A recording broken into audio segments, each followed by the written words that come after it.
of the Shaftsbury Select Board, which starts at, it's like 6:37 on Monday, August 4th, 2014. Are you ready to go? Are we broadcasting tonight? Still don't have that fixed. Okay. Does anyone have a conflict of interest with anything appearing on the agenda tonight? No. No. All right, first up is approval of minutes. We have minutes from 7/7.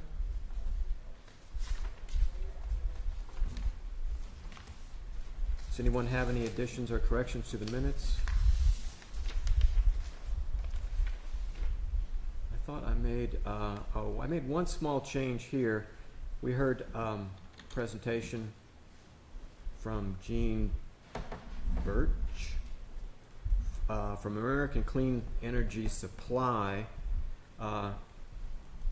and his American Clean Energy Supply has a website that's like ACES Renew or something like that, but he is definitely connected in some manner with Sovereign Solar, who we've heard from once or twice. So I wanted to put that in the minutes so that we're clear. I think when we're talking to him, we're talking to Sovereign Solar. I emailed Peter Thorell at Sovereign and got an email back from Gene Birch, so I just wanted to add that to the minutes. And that's all I had. I move we approve the minutes as amended. Second.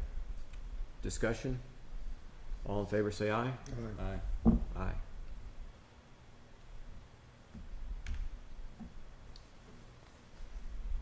It's from 7:14.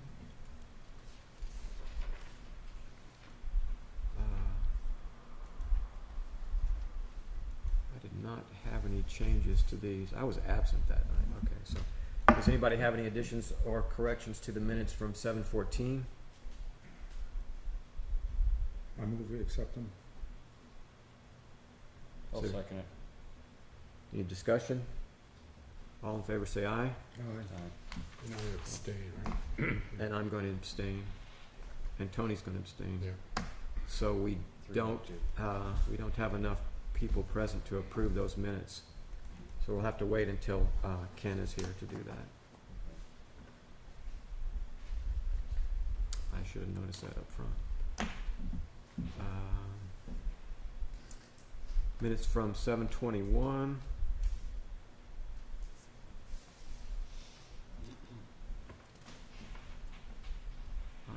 I think just one small correction to those minutes about the snowmobile permission to drive on the shoulders of the road. I just listed the roads, and I believe that's all I changed. And number 10 says, I don't know, 1, 2, 3, 4. Yeah, he's changing, I think he combined two. It was should be gone out to bid because it was a change in the project scope and of the cost. Where On number 10, I was going down to the second mid-trace, or third one actually. Mitchell states that this should have gone out to bid because it is a change in the project scope and cost. Yeah.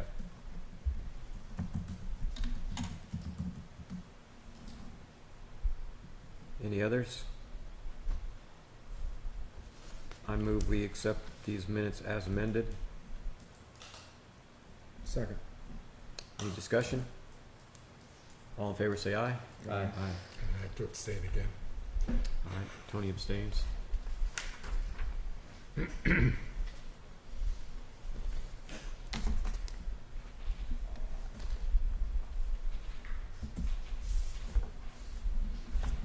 All right, announcements. Well, we're certainly happy to have Tony back with us again. Ken is having some ongoing personal issues, and he's still not able to be here tonight, and our thoughts are with him. Since we were last here, I believe, we have hired a new town administrator, David Kiernan. I would like to acknowledge and thank David for hitting the ground running. We hired him on the 21st. On the 22nd, he was meeting with Margie, which was her last day here. And on the 23rd, he was on his own. And as far as I can tell, we haven't missed a beat. Fantastic. So it's much appreciated. David and Margie got together this last Friday. Margie has agreed to come back and help out as questions come up on through August. And I understand that was probably productive session we Friday. Be able to solve some billing issues on the grants. So yeah, she'll be back, and we're emailing back questions on different things, you know, as I go through what's behind them. She settles it up there, and I'll settle one down here, and we continue to communicate to get everything together. It's good. Yeah, and we're also grateful, of course, to Margie for continuing to make herself available to us to make this transition as smooth as it's been.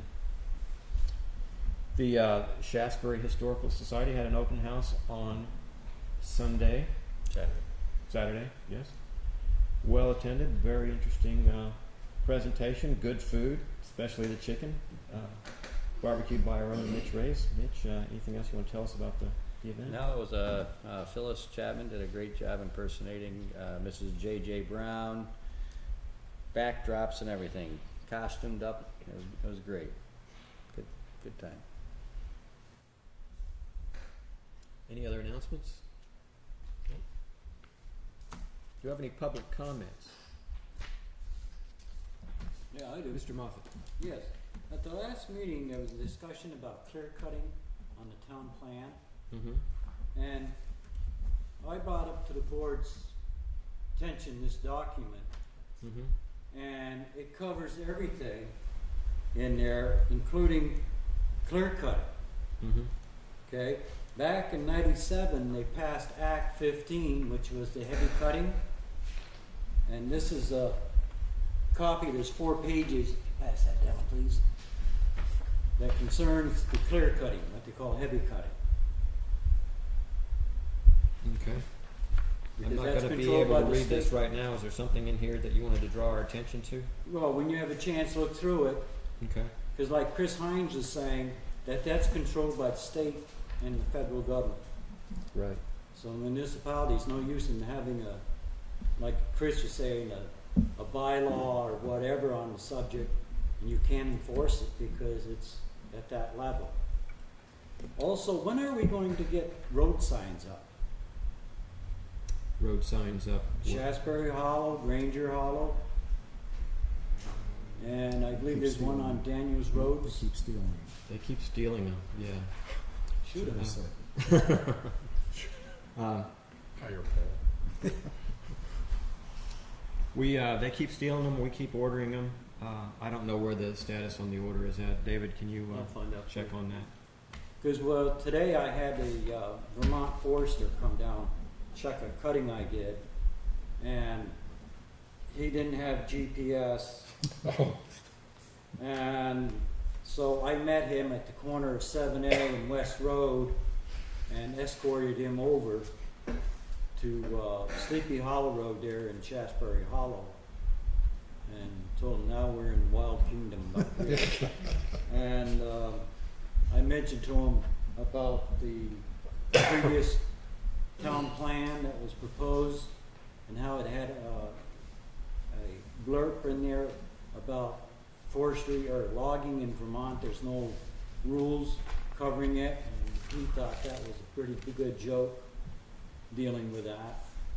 So That was I an think on the- oversight. I wanted to make sure you realize and that everyone realized that was an oversight that we have since fixed, and that the document that you held up is now cited in the town plan. Oh, okay, good.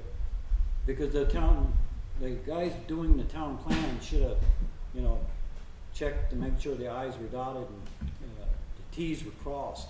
Let me, in their defense, let me say they dotted so many i's and crossed so many t's.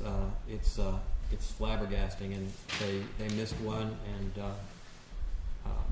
we still appreciate the work that they did. But we have those hearings precisely because people who work in logging are likely to know things that people who research logging might have missed, and so that was found and corrected. Okay. And when are the operators of the graders going to be trained?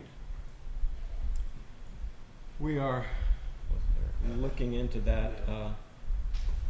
It is an issue that's come up, and we are checking on that to see Yeah, what we I can mean, do. they do attend regular training, but we haven't scheduled as yet specifically grader training. Okay, because you still have roads out there, well, there's no ditches. In those roads that do have a ditch, when they grade the road, they leave a mound of dirt between the edge of the road and the ditch so the water can't get into the ditch. And the roads aren't crowned, and there's a lot of the dirt roads you drive around and you see these little lines running down where when it rains, the water doesn't have a ditch to go in, and the road is not crowned, so it goes down the road like snakes. And at the corner of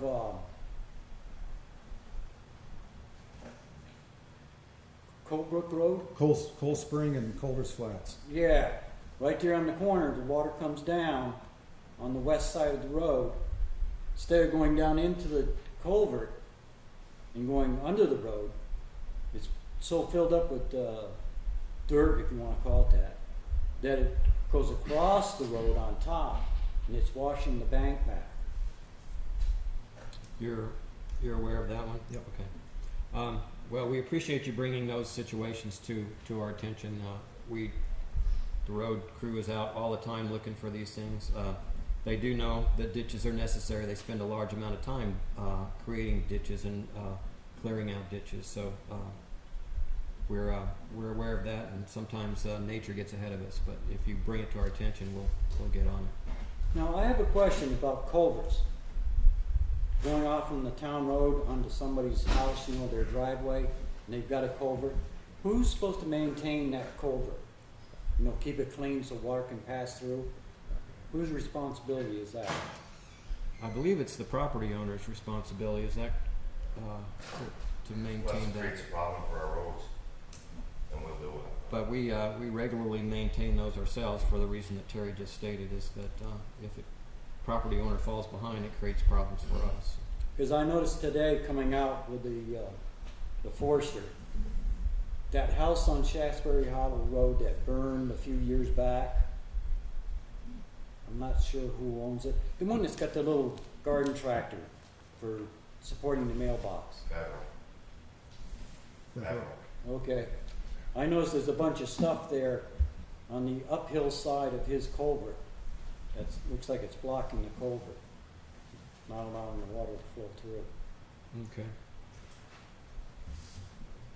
You making a note of that? Okay, good. Thank you. That's it. Thank you. Any other public comments? All right, we are to road foreman update. Terry, welcome.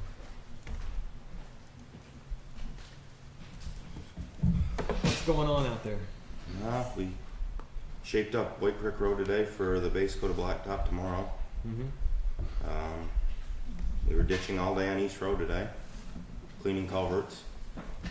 This is, an abnormal year. We've cleaned the same culvert 3 times already this year because the sand off the road's just running in and filling them up. They're just so many deluges of water. It's not just like a regular rain. It's and it's washing the fines right off the roads and filling the ditches up. Yep, We went all the way up Rose Hill the other day, cleaning all them out again for the 2nd time this year. West Mountain Road we did the other day because they filled up again. It's just all over the place. Mm-hmm. Yeah, the rain does seem to be coming down in big gulps this year as opposed to the lighter rain that we're used to. I mean, the past years, you've probably seen, we've done a lot of new ditches. This year we haven't had time because we're cleaning the other ditches out. But the intersection of Coulter and Horton Hill there is going to be all fabric, and it's going to be built up about 2 feet in the next couple of weeks. It's going to have a whole different runoff to the road there. That's the one spot we have to put the fabric in this year. We're trying to get White Creek Road behind us before we start our big summer projects. Mm-hmm. I'm sorry, I missed, where was that you were saying? What he was talking What he was talking about there by the end of Coulter Road, and Oh, yeah. Oh, yeah. Yeah. that's where we had the big sinkhole last winter. Take care of that, I hope. Mm-hmm. Okay. I thought that was a dry lake. It's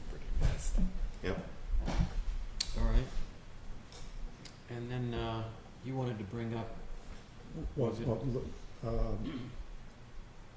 there still could be a potential problem in front of Brownells. That hasn't collapsed again, but we put some blocks in there. 2x2x8 blocks. I dug down below the river bed and put one down underneath the ground, then 4 more on top of it to hold it down with crushed stone behind it. So far it's working, but the issue is the hole I dug next to the river. I took a 10-foot tree on the end of the excavator and pushed it right down in like it was Play-Doh. There's nothing there. It's quicksand. It just went right down out of sight, and I could pull the tree right back out like it was nothing there. Like a dipstick. Yep. Wow. So if we have any more issues there, I guess we're gonna have to go the route to try to get a core sampler in here to drill a hole next to the road and lay out about 30 feet of the fill there, and let's see what is actually there in the ground. If there's 20 feet of clay there, nobody's got a machine that big to dig that deep. No one's got anyone bigger than ours. Mm-hmm. And I can't dig that deep, so we'll have to have somebody give us advisement what to do there. So far, the blocks seem to be holding it back. With paving tomorrow, you're gonna be detouring Yes. Cold Spring Road. Make sure there's chloride on that. I don't know if you ever got chloride on it after you, Cold Spring? on Cold Spring. Okay. Because you graded it, but then when you went to get the chloride, it wasn't there. Right. It- Well, we The get our rain- trucks loaded right now. The rain held it down this morning, but by this afternoon, it was getting dusty again. Okay. And if it doesn't rain tomorrow, it'll really be dusty. About 95% done with mowing also. If anyone's got a road that's not mowed, let me know, because I think we've covered pretty much all of them with the one pass mowing. And we're doing that with the borrowed mower? Yes. Mm-hmm. He got a lot covered today, actually. And so that brings us to B. Yeah. That mower, the tractor itself belongs to North Bennington. Yes. They loaned it to us. When we're through with it, they want to sell it. It's Yeah. for sale. And I kind of checked with Terry and some of the people on the road crew, and there's enough things that are wrong with it or need fixing that it probably is not a good buy for us. Well, the mower doesn't come And the with it. mower doesn't come with it. We would It's just the tractor. just buying a tractor Oh, okay, so that should be potential sale from from North. yes. North Bennington. Yes, Okay. that was just a misunderstanding. Mm-hmm. But just in case you have an interest in a mower like that, there's one on the webpage right now for only $2,000 with an enclosed cab with an extended flail mower. So I mean, they're out there from other municipalities. You can buy fairly reasonable with the mowers all on. Okay. But What- that still won't do what we need to do. It won't go over the guardrails. It won't. This is just a laid out mower. That's all it is. Mm-hmm.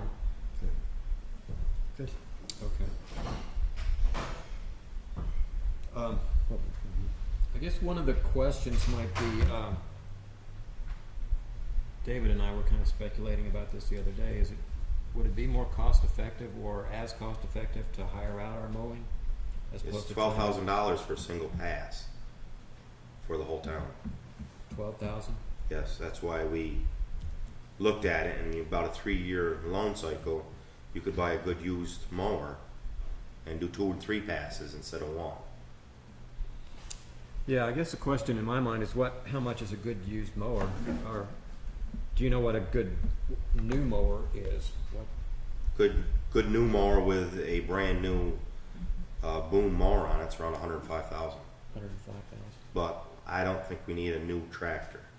I would like to get the new boom, but the used tractor would be fine. Just get one with an enclosed cab, so when you do hit the bee's nest, that you don't have to run for your life. Mm-hmm. And a wet clutch. And yes, and a wet clutch. We don't want another. That's the problem with this one. A lot of ours do now. What's a good used tractor one? Well, what do you think? Well, he's the one who recommended it. I agree with him. We should get a nice used tractor. You need something with a wet clutch, if I Yeah. was even going back to how I used to have it. That's what's causing all the problems with this one. But even with a new mower, there's still ongoing maintenance after we buy it. I I mean, Well, your blades, yeah, and hydraulic anything hoses, that breaks on them, I mean, but probably nothing like this one's been. time and so forth. Yeah, this one that we had is just, Mm-hmm. This one's old. I mean, it's been around. What is it? I don't know the year Bob Niles bought it. Something Bob Niles was go for him when that was bought. How long have you been? How long was Ronnie Daniels? It was bought before that. And it was used then. Mm-hmm. I don't know about the mower. The tractor was well used. Yeah. Okay. Ah, yes, Mr. Moffett. Does Terry know which is better, to have the rotary mower or to have flail? We prefer to have the rotary. The flail jams up too much. You're talking about the short chain one, right? Yeah, it's Like got that, the- yeah. Bennington's got both, and they prefer the rotary also. Okay. And before this board, I'm not sure if any of you remember, but Margie and I talked about it a few times. If we do eventually go to buy a mower, if we can buy a decent brush hog to go behind it, we could do our own landfill then also. That would save whatever money that is. And we did it last year with North Bennington's water departments. We mowed it, but that just had a brush hog behind the tractor, and it went up over the steep cap, no problem. Mm-hmm.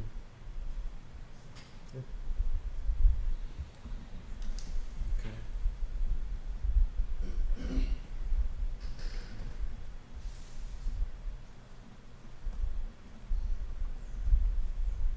Anything else on roads? All These right. graders are still running every day. We just can't keep up with the rain. Yeah. Good. All right. Good. Thank you. Thank you, Terry. Take care there.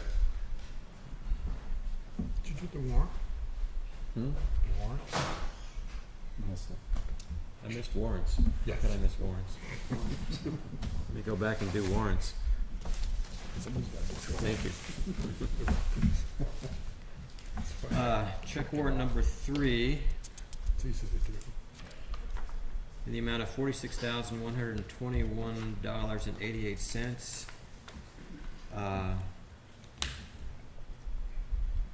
William Barney Construction for screen stone, almost $1,900. Bennington Sheriff, almost $1,500. Daily, $2,400. Daily for chloride, almost $2,000. Daily for chloride, $3,400.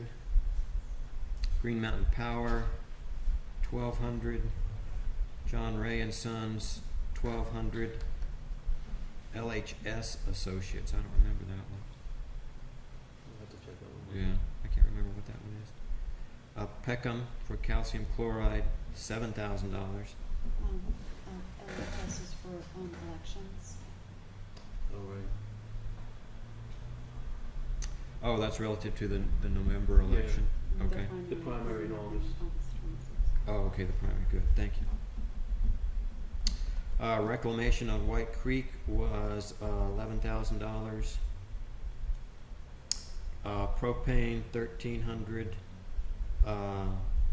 Landscaping, mowing at the cemetery, $2,000. TAM, $6,100. I move we approve check warrant number 3. Second. Discussion?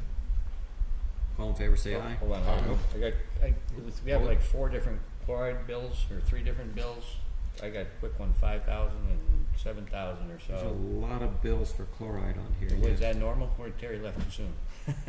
Some of the chloride is part of White Creek. The bills have been here and they need to be paid, but they'll be reimbursed for the White Creek paving. Oh, part of that is Yeah, part of because that the road. Peckham bills came in and they've been here and they need to be paid. And then we'll get the money back through the grant. Okay. Yeah. And there is some extra chloride because of the condition of the roads. So there are some bills in there that were part of White Creek, but Peckham needs to be paid. So they're in this warrant. Okay. Okay, just figure out if that's coming out of the whole shebang for White Creek. Parts of it, yes. Parts of it. Parts of it also are at Our- the regular our budget, budgeted, our yeah. budget, right. Mhm. Yep. Okay. Any more discussion? All in favor of approving check warrant number 3, say aye. Aye. Aye.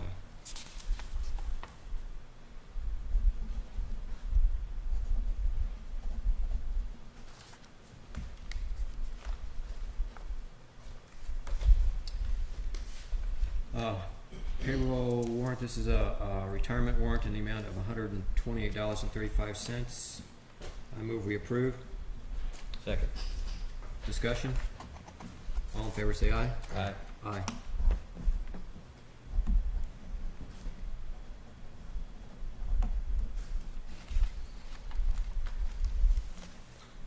Just those two? Yes.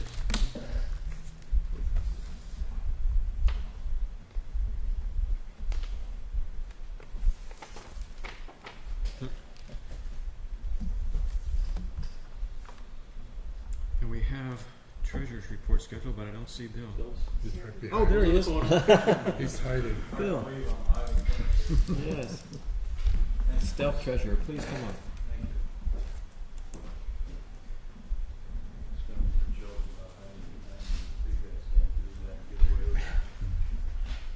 I think you have another warrant for payroll too. Another There were one? two together. There's one on top of the, one's Oh, the here's here's the the two. DC and here's your payroll warrant too. Thank you. Oh, I thought it said two. Thank you.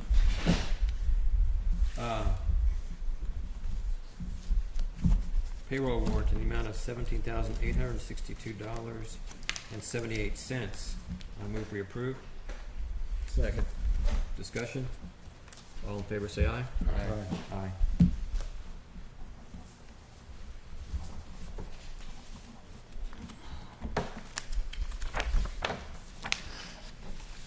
What I have here are preliminary general fund statements. With our particular accounting system, we don't have a good cutoff until probably towards the end of August, but I thought it'd be useful to at least show you where we are now and recognize that we will have some other adjustments to make. The last time I came before you, Margie and I presented an estimate of what the end of the year would be. Where we are coming out now, and I want to be careful to say we have other expenses to recognize, and we won't have our final revenue numbers in it either. But where we're coming out now at the moment, we are coming out with a positive $14,000 at the bottom line. We had budgeted a minus 117, so we're really about, in terms of the variance from what we planned, we're about $14,000 better than budget. But there's a lot of reasons for that, and if I may, I'd like to go through these with you, not a cursory way, but not a line-by-line way either. Our total revenues right now are approximately $1,654,000. That amount is on page 2, probably the first inch or so of numbers on that page. If you look through that and the lines above it, you can see, for example, we're a little bit better than budget in tax revenue. Our intergovernmental revenue figure is below budget, but we have to point out that we had budgeted a $73,000 grant for which we did not get for sidewalks, which we did not use this year. So anyway, that's in the budget difference there. If you take that out, we're plus about plus 11. Our charges for services were about $7,000 under budget. The pay-as-you-throw revenue is about 10% below the budgeted amount. Hazardous income at this point, we still get revenue coming in from other communities that participate, so we're not up to, we're not fully realizing all of that revenue at this point. Licenses, as you can see, we're real close to budget. We're $165 of budget. Fines and forfeitures, we are below budget. We're about $1,500 below budget in fines and forfeitures. Our interest income is about $880 over budget. Howard Park, about $1,600 over budget. Some of that's from fees charged by the park. Cemetery revenue is about $1,000 over budget, and that's a difficult thing to estimate, obviously. It depends on the number of interments we have. On other income, we're about $19,000 over budget. 21,000 of that is due to the sale of equipment. The balance of that is plus and minus employees' health share and employees' disability items. So, in any event, revenue is below budget if you include the $73,000 grant revenue. If you take that out, it's over by about 30. So, about where we think it is. There'll be some adjustments to revenue as we go forward. On the expenditure side, the administrative expenses are about 13,000 under budget at this point. And as you can look down through those approximately 20 line items, you can see the pluses and minuses there. And we will undoubtedly pick up some expenses there, but not much. That's probably pretty close. Coal Hall, where at the moment we're about $5,600 favorable. We spent $5,600 less than we planned on with Coal Hall. A big item is in repairs and maintenance. With respect to the town clerk, elections and vital statistics, she's about $4,800 better than budget. She spent less than $4,800, less than the budget by $4,800. You can see the various differences for those categories on the bottom of page 2 right now. There's nothing really that stands out. I guess I would point out that the health and deductible is less than budgeted. Budgeted $4,000 and expense had $2,300, and that seems to be the case of the health deductible for all departments that have it. On accounting and payroll, we're a little bit over budget on the various categories that are there, but real close, and we're looking at 12.1 versus 11.8. On auditing, the auditors are below budget by about $900. Principally comes from the auditors' wages. They spent less time, say $1,500 there, and then they had spent another $900 on the annual report, so that makes up the difference there. Delinquent tax collector, a little bit over in supplies, but overall delinquent tax collector spent $2,400 between FICA and Social Security and supplies compared with a budget of $1,800. On the treasurer services, I'm under budget by about $765, and that's principally due to not having an assistant treasurer. Listers are favorable by about $6,600. The listers have spent more on professional services for the assessor, but they've spent less than that on their payroll, so they've actually net gained $800 in that category. Nothing on tax maps or computer maintenance at this point. I don't know if we're going to see anything or not. One of the realities of our system is, even though we have purchase orders, we don't really see them until the invoices actually get here, so we have no way of knowing what's outstanding at the moment, other than by talking to department heads. So total finance is about $7,000 better than budgeted expense, and total general government is about $31,000 better. On the public safety side, we are looking at total in public safety. We're probably about 4,000, let's see, I'm sorry, we call that about $22,000 better than budget on total public safety. Right now, the fire department's about 7,000 better than budget, but we still expect more invoices coming in for them. I'm on page 4 of 8 right now. And let's see, Public Works, Highway Administration, that segment of Public Works, about 30,000 favorable right now. You can see the various categories. The highway health deductible is a big part of that. It's almost half of that. Highway health deductible for highway was budgeted at $18,000, and actually it's about $4,500. So there's a gain of about $13,500 there, and that's the single biggest one. Highway wages are less than budget, and highway overtime is about $3,000, about 25% less than budget. So those are contributing to that favorable number.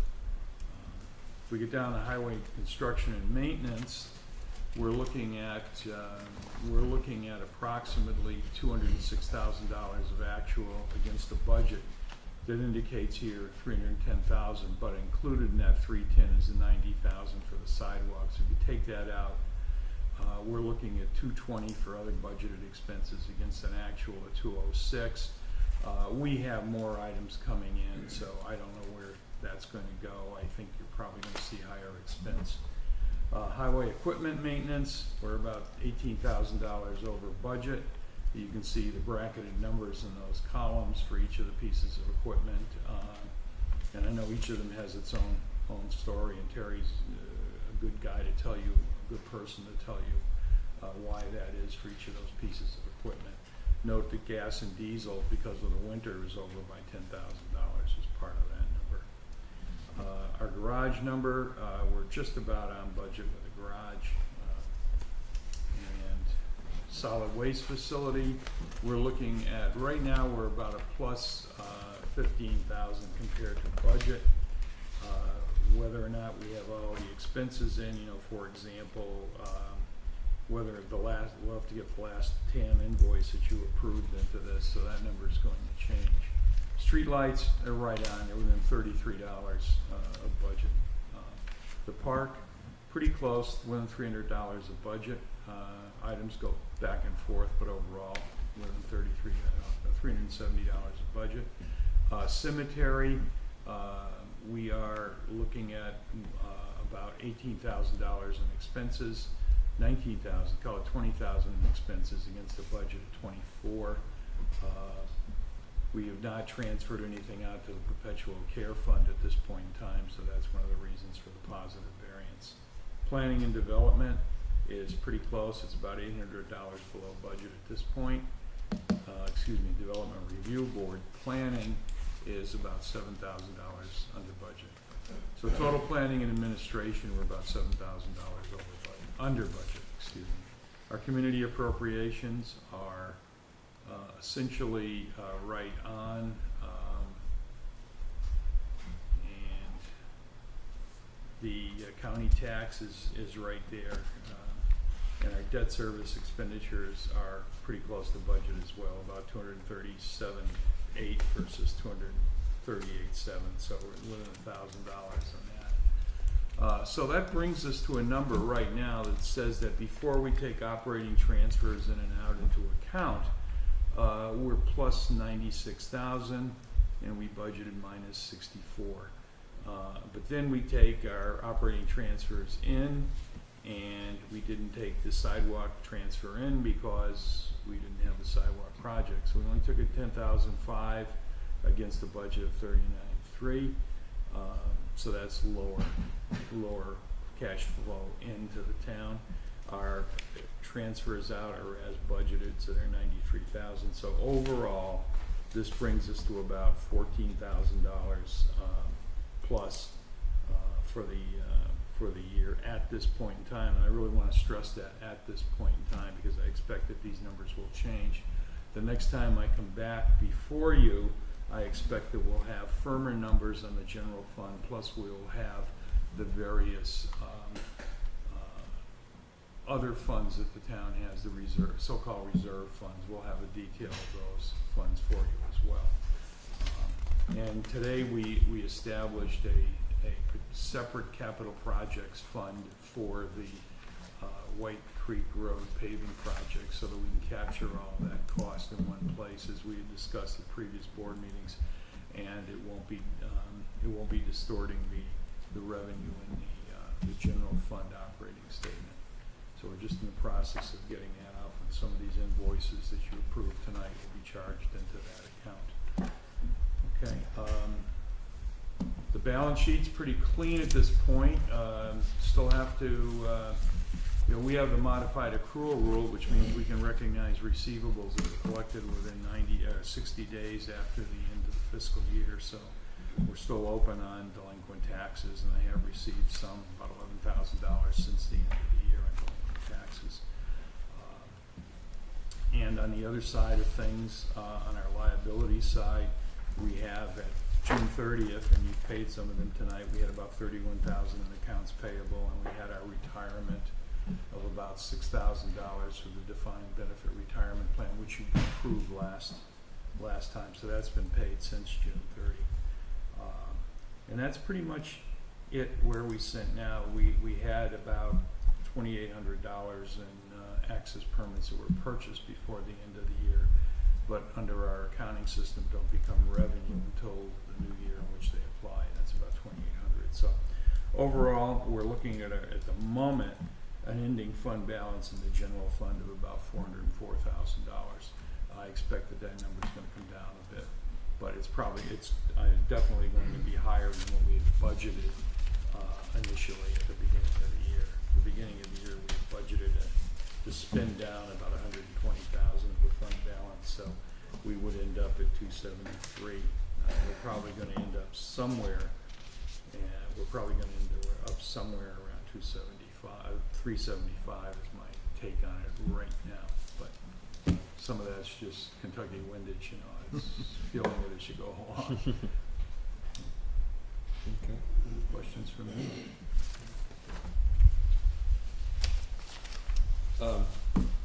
Bottom line, we're pretty close. Probably going to end up still trying to spend the fund balance Well, we are. for the second year in a row, it sounds like. We are, and you know, some of the things that were anticipated, I haven't seen the financial implications. I haven't seen the invoices come in. When we did a budget with Margie at the end of at June 11th, I believe it was, we thought we were going to spend more money. Whether or not that all happened, I don't think it's all happened, and for whatever reasons, you know, all sorts of things, changes in personnel and all that. So that's part of the reason. You know, I'm an advocate of maintaining a reasonable fund balance.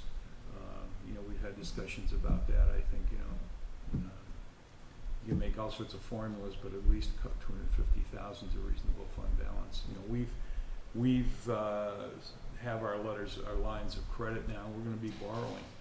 You know, as we pay, we've got another debt service payments to make, and with these warrants, we're going to be using all the cash we have, and we're going to be in the bank for some money. So, and we will borrow that out before tax revenue starts coming in.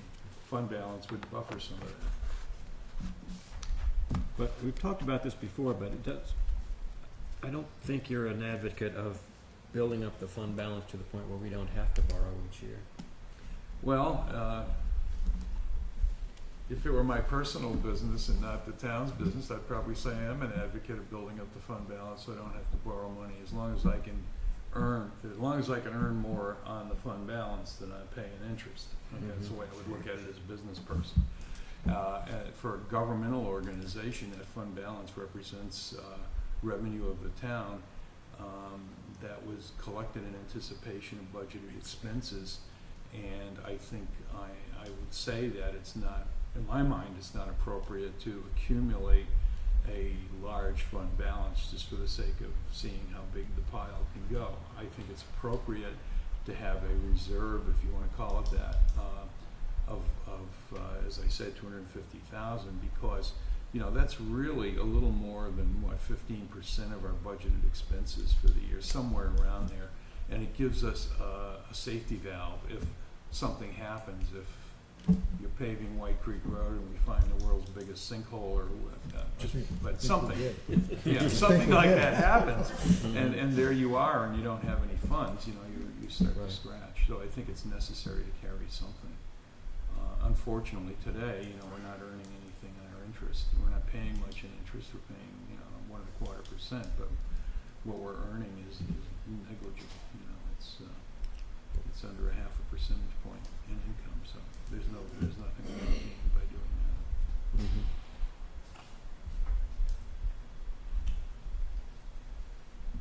Questions for Bill? All right. Sounds good. Thank you. Thank you, Bill. That'd be good.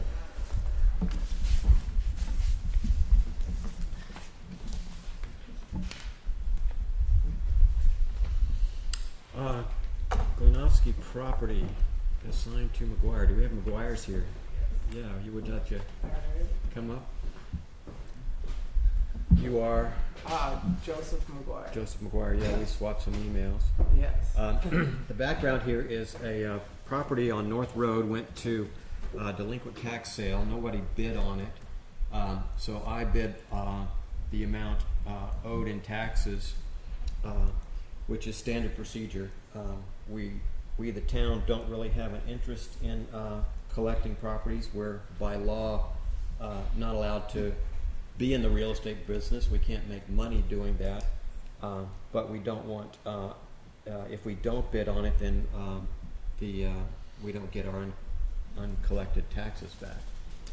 After that sale, the McGuires found out about the property and were interested in buying it. They're butters to the land. Like I say, we don't have any interest in it, and after doing some checking, all that's really required is for, if we want to let them purchase the property, is we can assign the bid that we made to them, and they can acquire the property. Now, acquire the property is a loose term here. What happens is it sits essentially in limbo for a year, waiting for the people who owe the taxes to come up with the taxes and pay them so that they don't have their property taken away. The people who put up the money in anticipation of buying the property do get paid interest, and that would be a penalty to the delinquent taxpayers.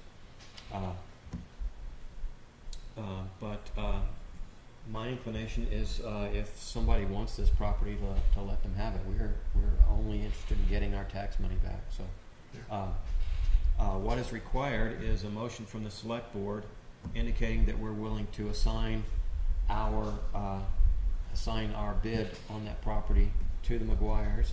I spoke to Kevin O'Toole, I believe is the name, the attorney who did the tax sale, and he said if he is provided with minutes of our meeting indicating that we have agreed to do that, then he can take it from there and do the paperwork to assign that property to the McGuires, and then they can wait for a year and see if they get it. Is that what you want to do? Yeah, that's what I'd like to do. They pay us, Joe McGuire pays us the amount that was in arrears and taxes. Correct. Does he also pay the 8% at this time? 8%? No, he pays 1% a month. The interest on that money is 1% a month. So No, but late taxes have an 8%. That would be if the taxpayer wanted to buy it back, he'd have to come up with that 8%. Joe doesn't owe that to us at this time. I don't know. no, not according to Okay. Kevin O'Toole. I wasn't aware that. Tell me about that. I don't know that part. The delinquent taxpayer pays an additional 8%. Yeah, Yes. at redemption, they have 1 year to redeem the property, and then you pay 8% or 8.25% at redemption. But I don't know either if that attaches to Mr. McGuire. I don't think so. I don't believe so. No, Kevin O'Toole gave me a pretty precise or pretty detailed accounting of what would be owed, and I think I sent that to you. Yeah. And there was no 8% in there. There would be, a fraction of a month of interest that he would pay to us, and Mr. O'Toole's attorney's fees he would have to pay for drawing it up. Yep. But we get our money back, our tax money back, which is why we go to tax sale. So I'll make a motion that we sign the tax sale of the Glenofsky property to Mr. McGuire to get our tax funds back and turn the property over to him for the Mr. O'Toole. My part. Second? Discussion? Is there a building on it, or is it just open land? Oh, there's a building on it right now. All in favor say aye. Aye. Opposed? Abstaining? Okay. It's yours. I will Yeah. check with Mr. No, O'Toole. not yet. I'll check with Mr. O'Toole. I suspect that it may require approved minutes, which we won't have for until after our next meeting, when Okay. we approve the minutes for this meeting. but I'll check with Mr. O'Toole, because we are required now to publish unapproved minutes quickly. I don't know if that will be good enough for this purposes, but if it is, we'll go ahead and move forward. If not, it will be 2 weeks, and then we'll approve those minutes and send them on over to Mr. O'Toole. Okay. Thank you very much, and thanks for your time. Sure, thank you.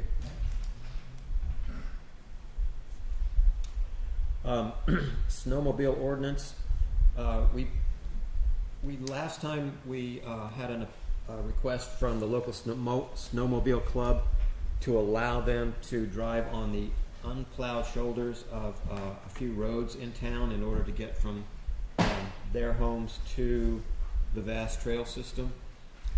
We agreed to that and passed a motion to that effect. Actually, we passed a motion that said, yes, you can do that unless we have to pass a town ordinance to do that. And further checking indicated that we do in fact have to pass a town ordinance to do that. And so,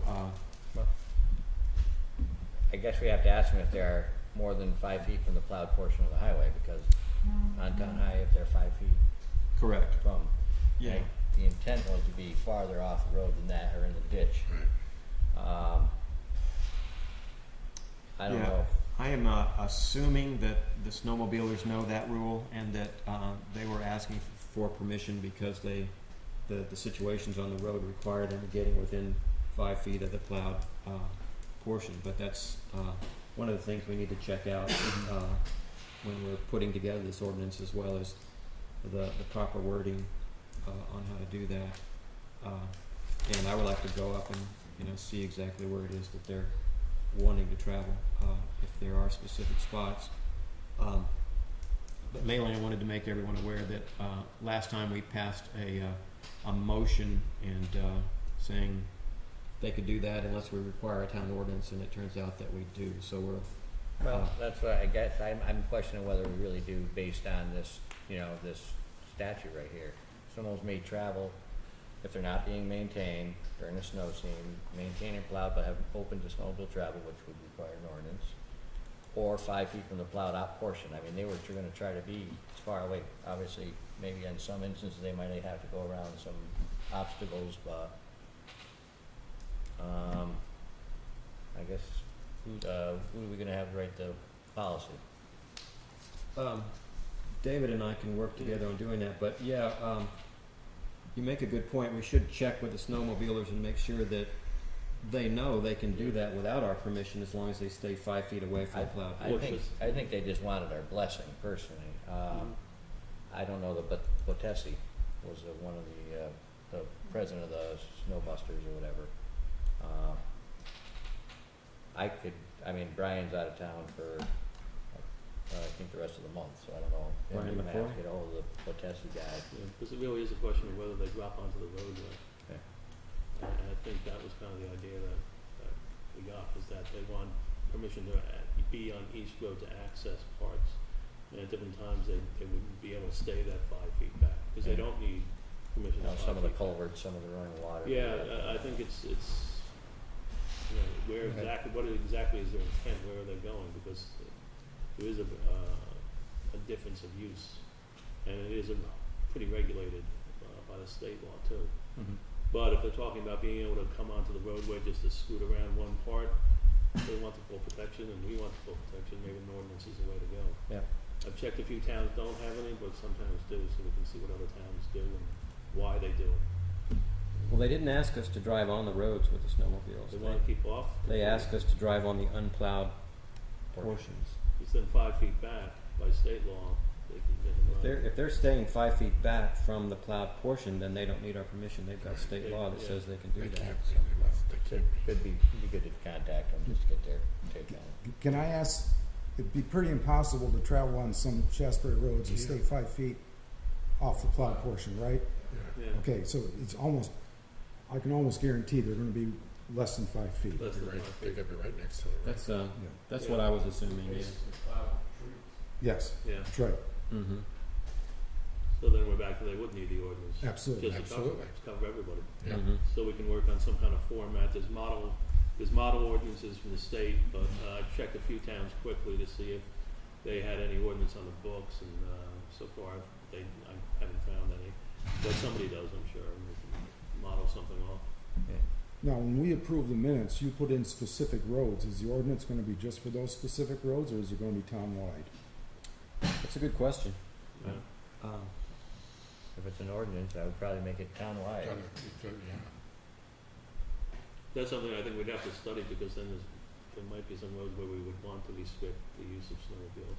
I have to find a town that has similar characteristics and someone else who's phrased the ordinance. I'm sure there's a town I can find that's similar, would have the same kind of road network that would lead from paved roads to access points, but also close to busy roads, and how they worded it, and if they excluded some roads. A blanket yes and a blanket no has its problems. It might take a little time just to find the right ordinance that we can mold into here, but I think it could be done. Well, my inclination is to just pass it for the roads that they asked for the reasons that David says, that if we make it on all the roads, we really need to look at the situation on all the roads. And these are fairly backcountry roads that they're asking to go on, and I think it's probably, like you say, they know that there are trees that are close to the road that keep them from staying out of that 5 foot buffer zone. So Well, they only want access to the bigger trails. They know exactly what, Well, Cider Mill, East Glastonbury, Holy Smoke, Potter Montgomery, Reservoir Road, and Trumbull Hill. right. You can easily cobble that into one. So my inclination is to put together an ordinance to that effect that allows them to encroach on that 5 feet on those roads during that time. Try to have that together by our next meeting. At that time, we should be 15 days from our next meeting on the first of the month, and then we can do the required notifications and have it passed by the 1st of September. Mr. Moffett. That's if they stay within the right of way of the town road, right? The state law says they can travel on the shoulders as long as they're 5 feet away from the plowed part. Okay. And we believe they're asking, because of the road conditions on these roads, to encroach on that 5 feet, but still stay on unplowed road on the shoulders. Yeah, but that's on the town highway right away. Yes. It's not going on somebody's, a bunch of trees, so you cut over into this field and go down. No. Okay. No, it's on the right of way. So if we're all agreeable to that, we will try to have that ordinance ready next time, so we can warn it and pass it on our meeting at the 1st of September. Sounds good.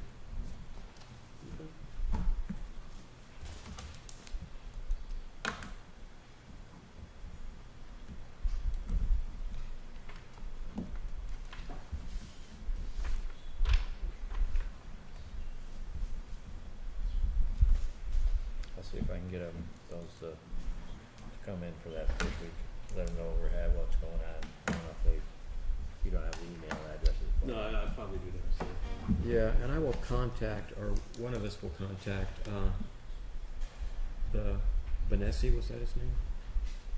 Botesi, to see if we're interpreting them correctly, that they want to encroach on that 5 feet. If it turns out that they don't, then we don't really need to do this.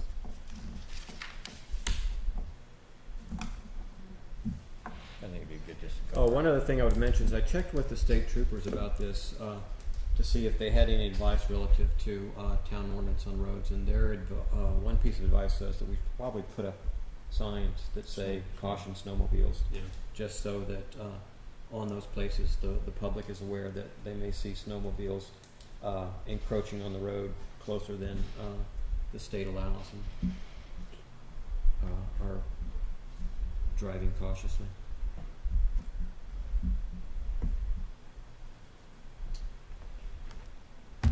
Next, town plan. We have invited the chair of the planning commission to come back and convince us that we are wrong not to pursue VR2 in in the current town plan and subsequent zoning bylaws.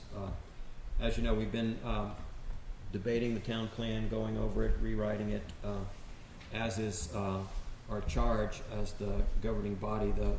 The planning commission creates the town plan, it sends it to us, and then we turn it into our document and approve it, and it becomes the town plan. There was a major initiative in the town plan. A major part of what the planning commission felt needed to be done was to concentrate growth in this city, in this town, near the village center. And Chris will tell you in a minute that's been in previous town plans, and nothing had much been done about it, and this planning commission decided to do something about it. Their approach was to create what they call a VR2 zone, which was to convert some rural residential zoning into village residential 2, it's called, which would allow for smaller subdivisions, but not as small as the current village residential, with the idea that we would entice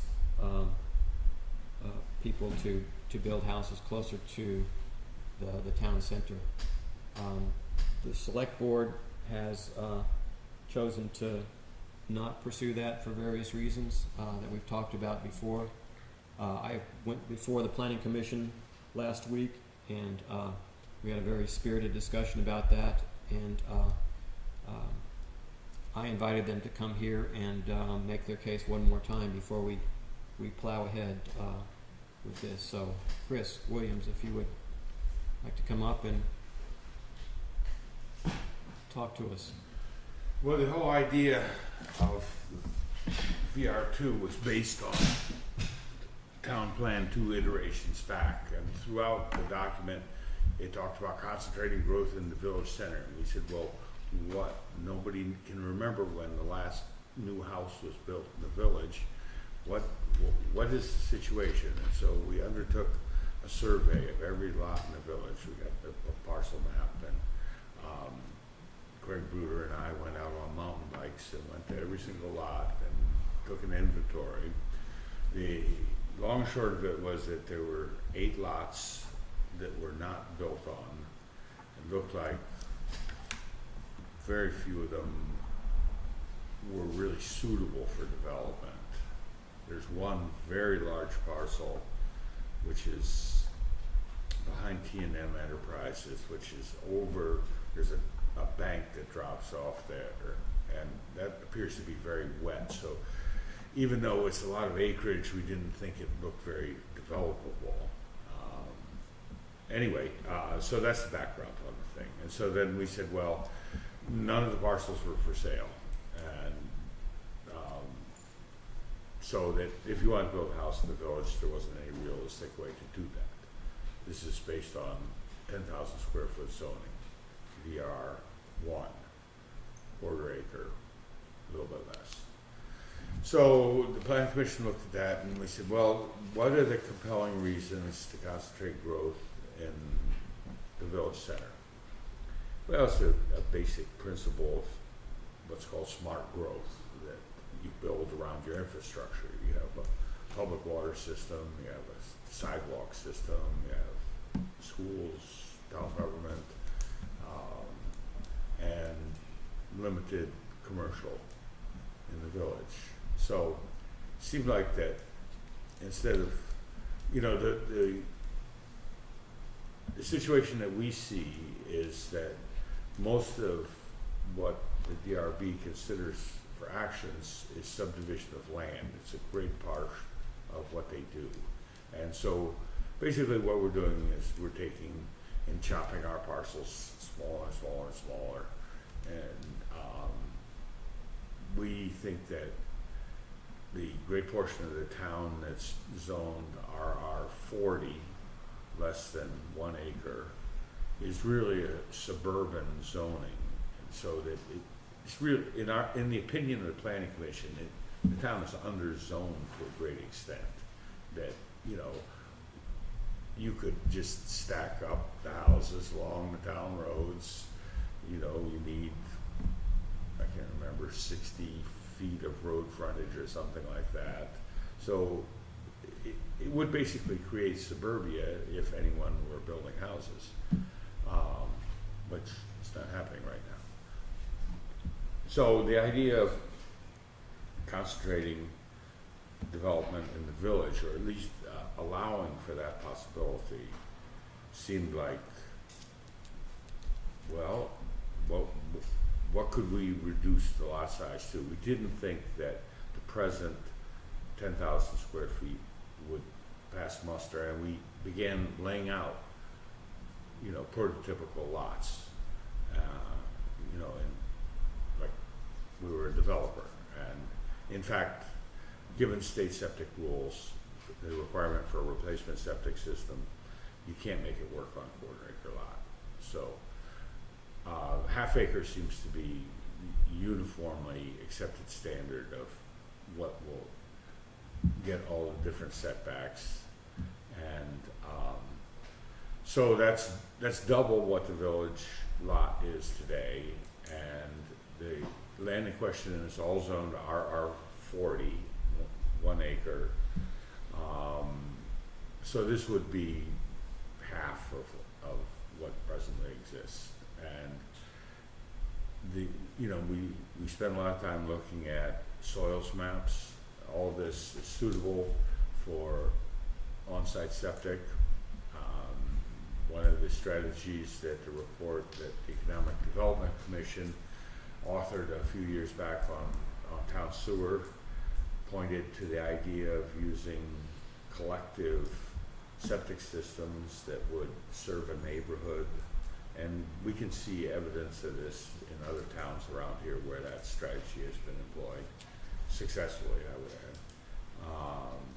That soils maps indicate soil is fine for doing this.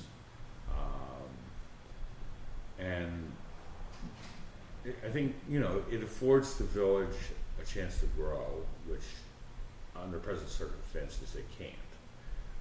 It affords relieving development pressure from the rural areas of town, and it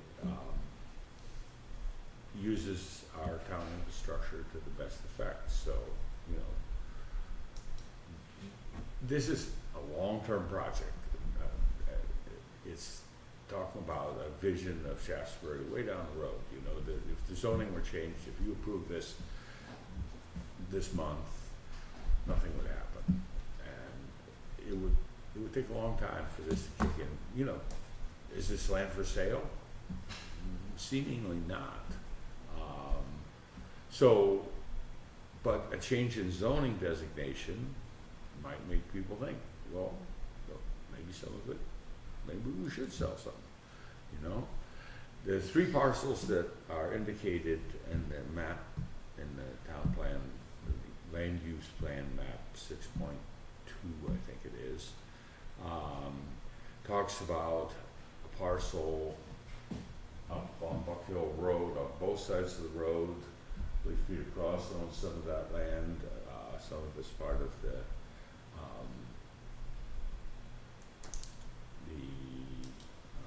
can't think of Lear. thank you, Art, the Lear property. And so that would go basically from the water plant down to the railroad.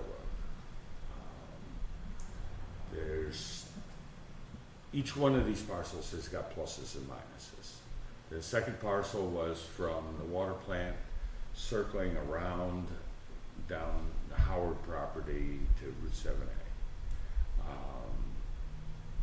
Then the last parcel was on Cushel Hill, going from the edge of the village residential zoning presently up to the top of the hill, basically. Now that area is kind of being developed that way presently. It's served by town water. It has the disadvantage of it not having a good pedestrian connection to the rest of the village. So that parcel really is like get in your car and come over to this side of the village. You're there are no sidewalks. And, you know, slowly there's a sense of development that's gonna loop around Daniels Road and come out down at Paul's. We think that that's not really a great idea, but there's indications from the water department that they're planning to extend water main up that way at some time in the distant future to be decided on. So the question is who's doing the planning here? Is the water department doing the planning, or the select board, or the planning commission? Are we all on the same page? We should be. Well, it's good to ask this question once in a while. So anyway, I don't know, I'd entertain questions about what the idea is and why this might benefit the town over a long period of time.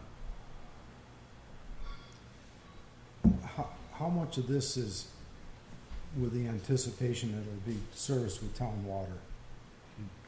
Well, the way the bylaw that backs this up is written is that if you don't have town water, then the lot size stays the same. In other words, 1 acre, which is what is presently zoned. So we don't believe that, you know, the well isolation distances with on-site septic, you can't make it work at half an acre. Were you here when the water department got through? Just this evening? Yep. I heard them say some things. I asked them what it would take to extend a water line to a certain area, and he said first thing is, you don't have any water. North Bennington's not gonna sell us anymore. Well, we met twice with Joe Herman, the superintendent of the system, and had detailed discussions with him about all these questions. So, you know, we're not kind of. What did you hear? It sounded like he was saying yes, that You'd have to get permission from North Bennington before adding any more water. And then it's then it's a town vote. You have to bond, you know, all the expenses and all that sort of stuff are bonded by the town. But Well, his you first know- comment was that the state is not gonna allow North Bennington to sell any more water. All right, well, I heard a different story from the water superintendent Okay. myself. So, you know, that there was enough capacity to serve approximately 30 households. And, you know, 30 houses in the village would be a big impact. So, you know, I was surprised to hearing that this evening. Okay? I attended a BCRC's town planning annual meeting. They had a speaker up at the Willow Pond or wherever it was up there in Manchester. And the whole premise of building around downtown centers is to increase densities, to give the local store, if we have one, more people to walk to, if we don't have. One of the problems is we don't even have a store. No, not right now. I mean, it makes a lot of sense, and smart development makes a lot of sense, keeping the town centers, walking distances, neighborhoods, basically get rid of the urban sprawl. It was very informative, and, you know, it's a good plan, but it's, I mean, even if you have it in the plan as a VR2 district, and like you said, that most of these parcels are owned by one owner, and it would be up to them to, or not most of them, I mean, there are few owners that own the whole parcel that you're establishing as a VR2s for either the Buck Hill or the Howard Park or up in Twitchell Hill. It'd be Twitchell up to Hill those has the landowners. most owners.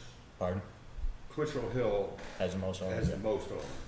But it would be up to them, if they wanted to sell off, they could sell off a half acre versus a full acre. If they're in the R4, instead of subdividing it in 1 acre, they could just do two lots on 1 acre. And it increases the density of the downtown village center, and it's smart development. I mean, it's up to the landowners if they wanna sell it. I mean, I know Mert didn't wanna consider it. He's not gonna sell his property. He's not gonna subdivide it this year or next year, or, you know, who knows, but maybe 5 years down the road, he might say, well, I might wanna get rid of a couple acres and get 4 lots. You know, and then it would be up to you.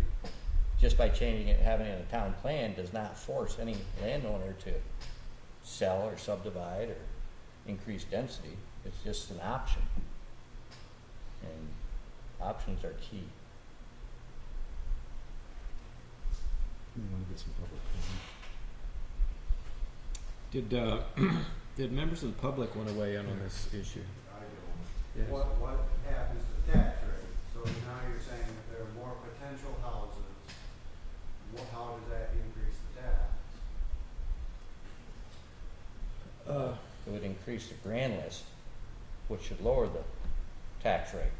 But as a In theory. one of these properties that you're talking about is mine, Mm-hmm.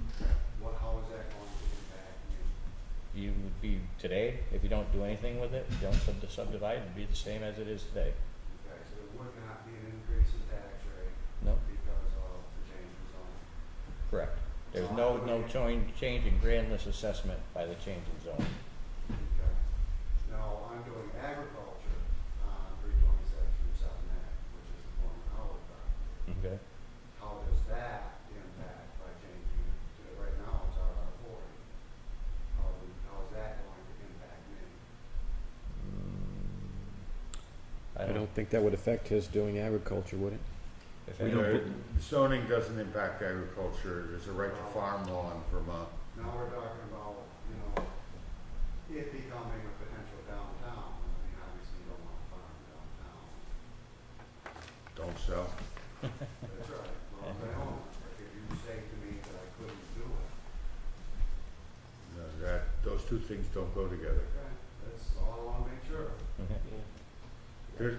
Zoning can't restrict agriculture, it's a basic principle. Sir, can we get your name for the record? Jared Clausen. Jared Clausen. Thank you. Any other comments?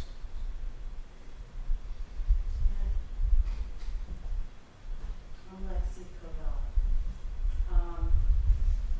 What is going on with the Shaftsbury, the former Shaftsbury Country Store? Is it for sale or is it just gonna? It's for sale, but we haven't heard anything, I haven't heard anything recently about buyers. When they closed the store, I talked to Evan Galley and he said that, they had some inquiries, but, we're not aware of anything actively happening there right now.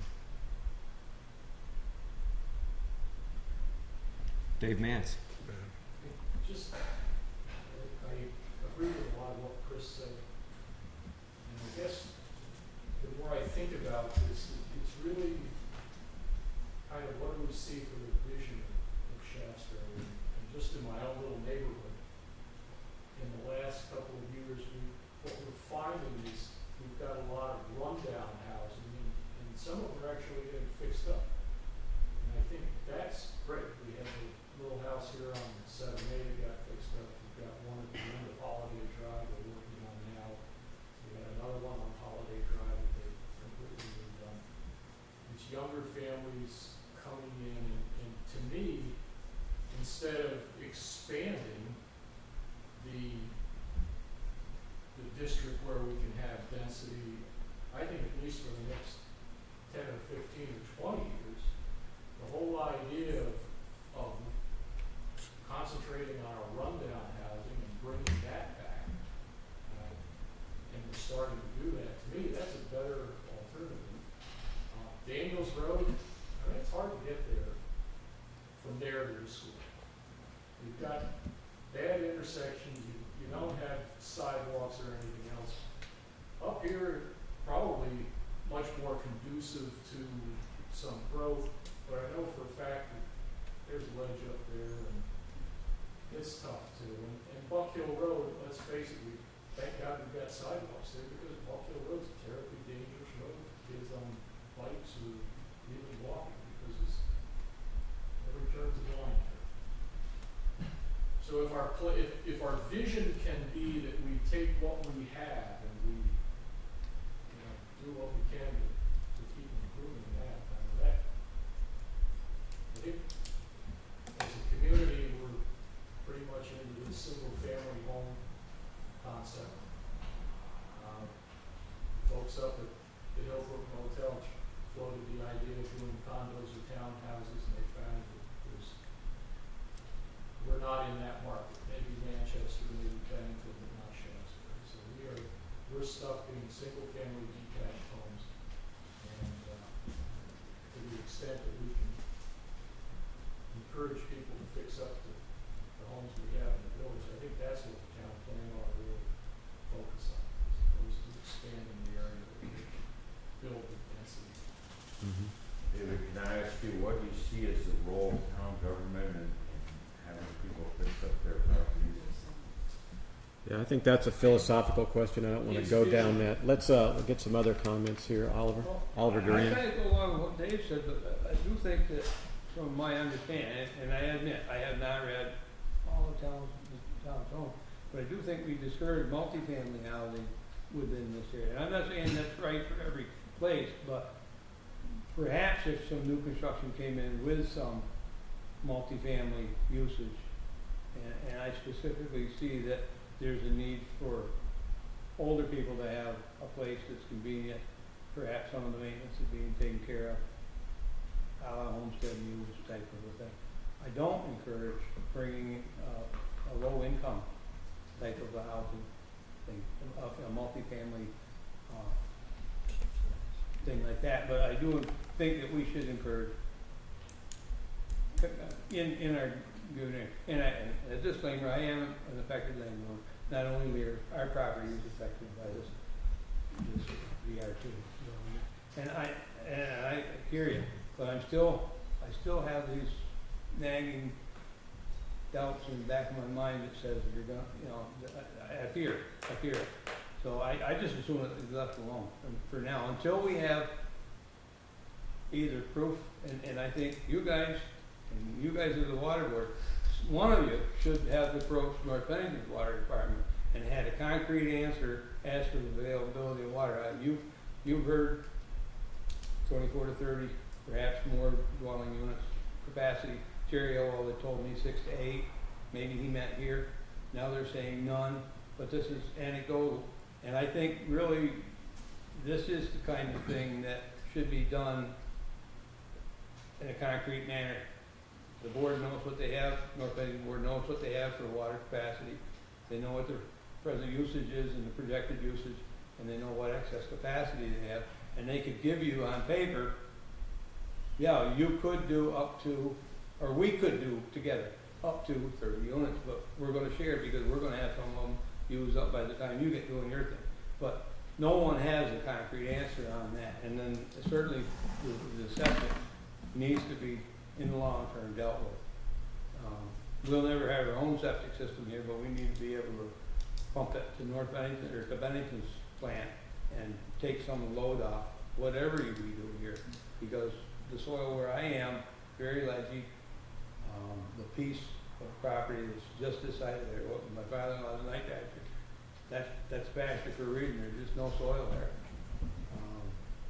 So properties like that would need some creative infrastructure to make them work as dwelling properties.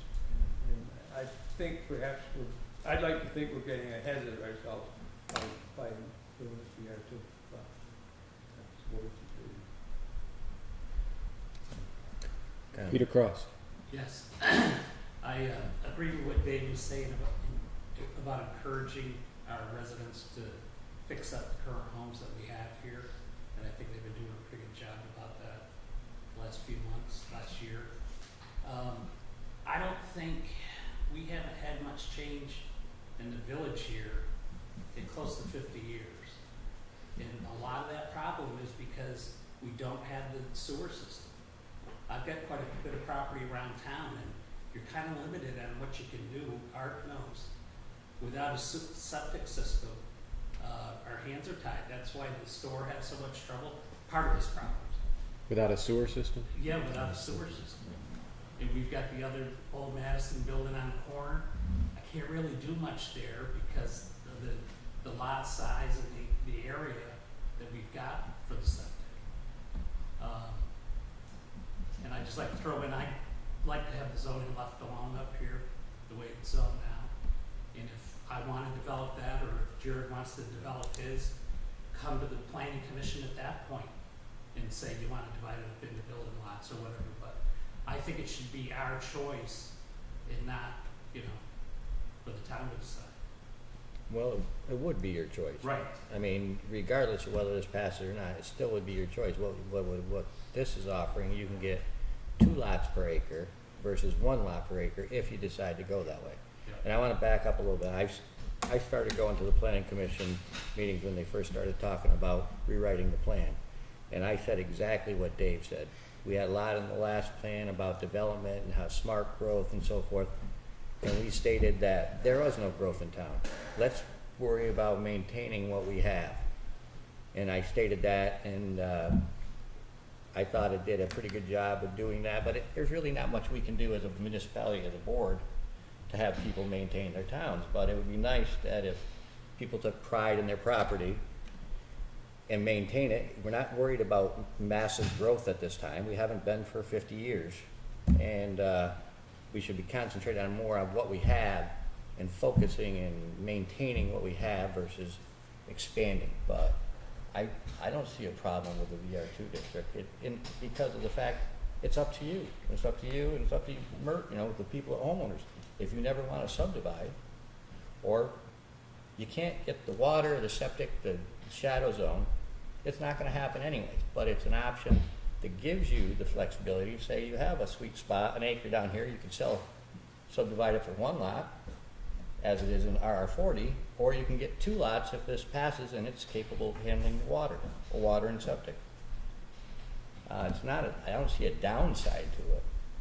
It's just another area on the map, and it's up to the homeowners if they want to subdivide, which, I don't think and nobody does. From what I'm hearing, no one wants to subdivide. Yeah.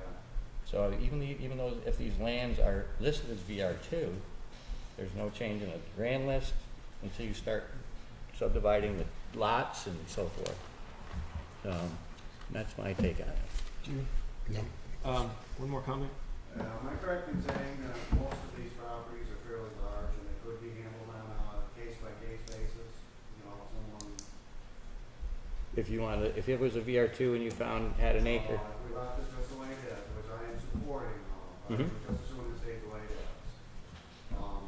And if 20 years from now, we wanted to do something there, couldn't that be handled on a case-by-case basis? Because these tracts of land are so large. Well, because there are 40, you would have to have minimum 1 acre lots. I'm saying that. Well, let's say 20 years from now. Without a bylaw change, that's.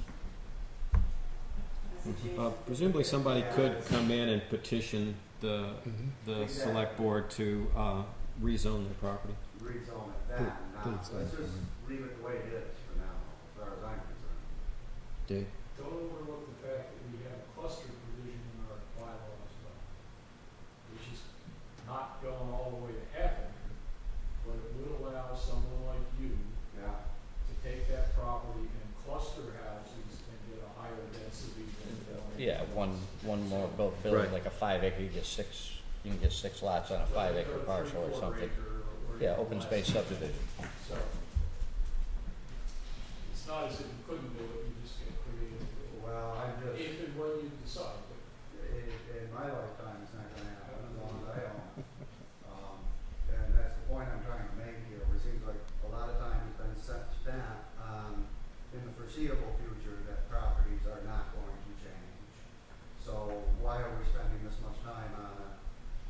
Why can't it just stay the way it is and they be dealt with at the appropriate time, which I don't think is now. We've heard that comment a couple of times tonight, that kind of the maybe later idea, and I think that's kind of where I am on this issue.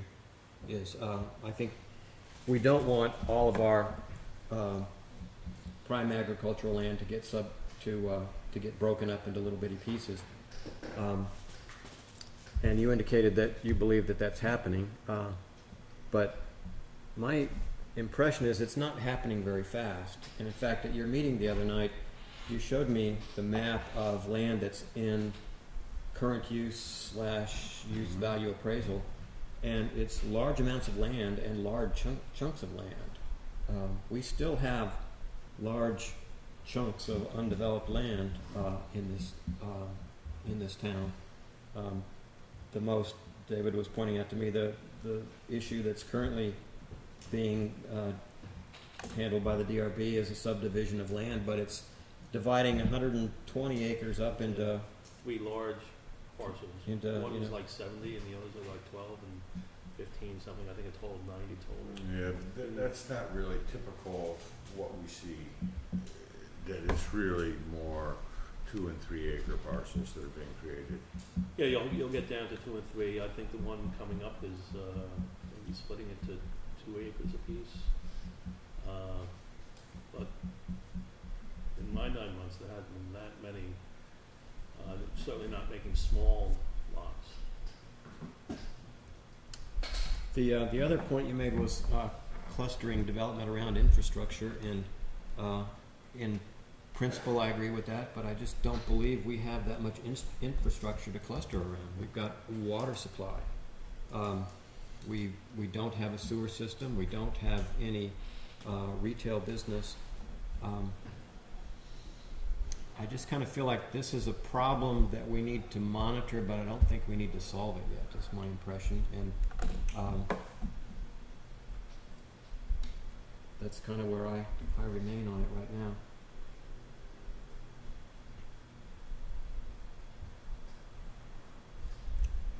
You need a motion to get off from? Well, where we are right now is the town plan is essentially done with no plans to include a VR2 district in it.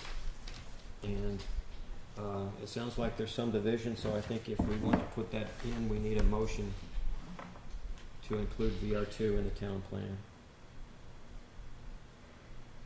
I'll make a motion to include a VR2 in the town plan for future benefits, even though there's nothing that'll change probably in the next 25 years. But it gives, it opens up options to the current landowners of those in that new district. There's a motion to include VR2 in the current draft of the town plan. Is there a second?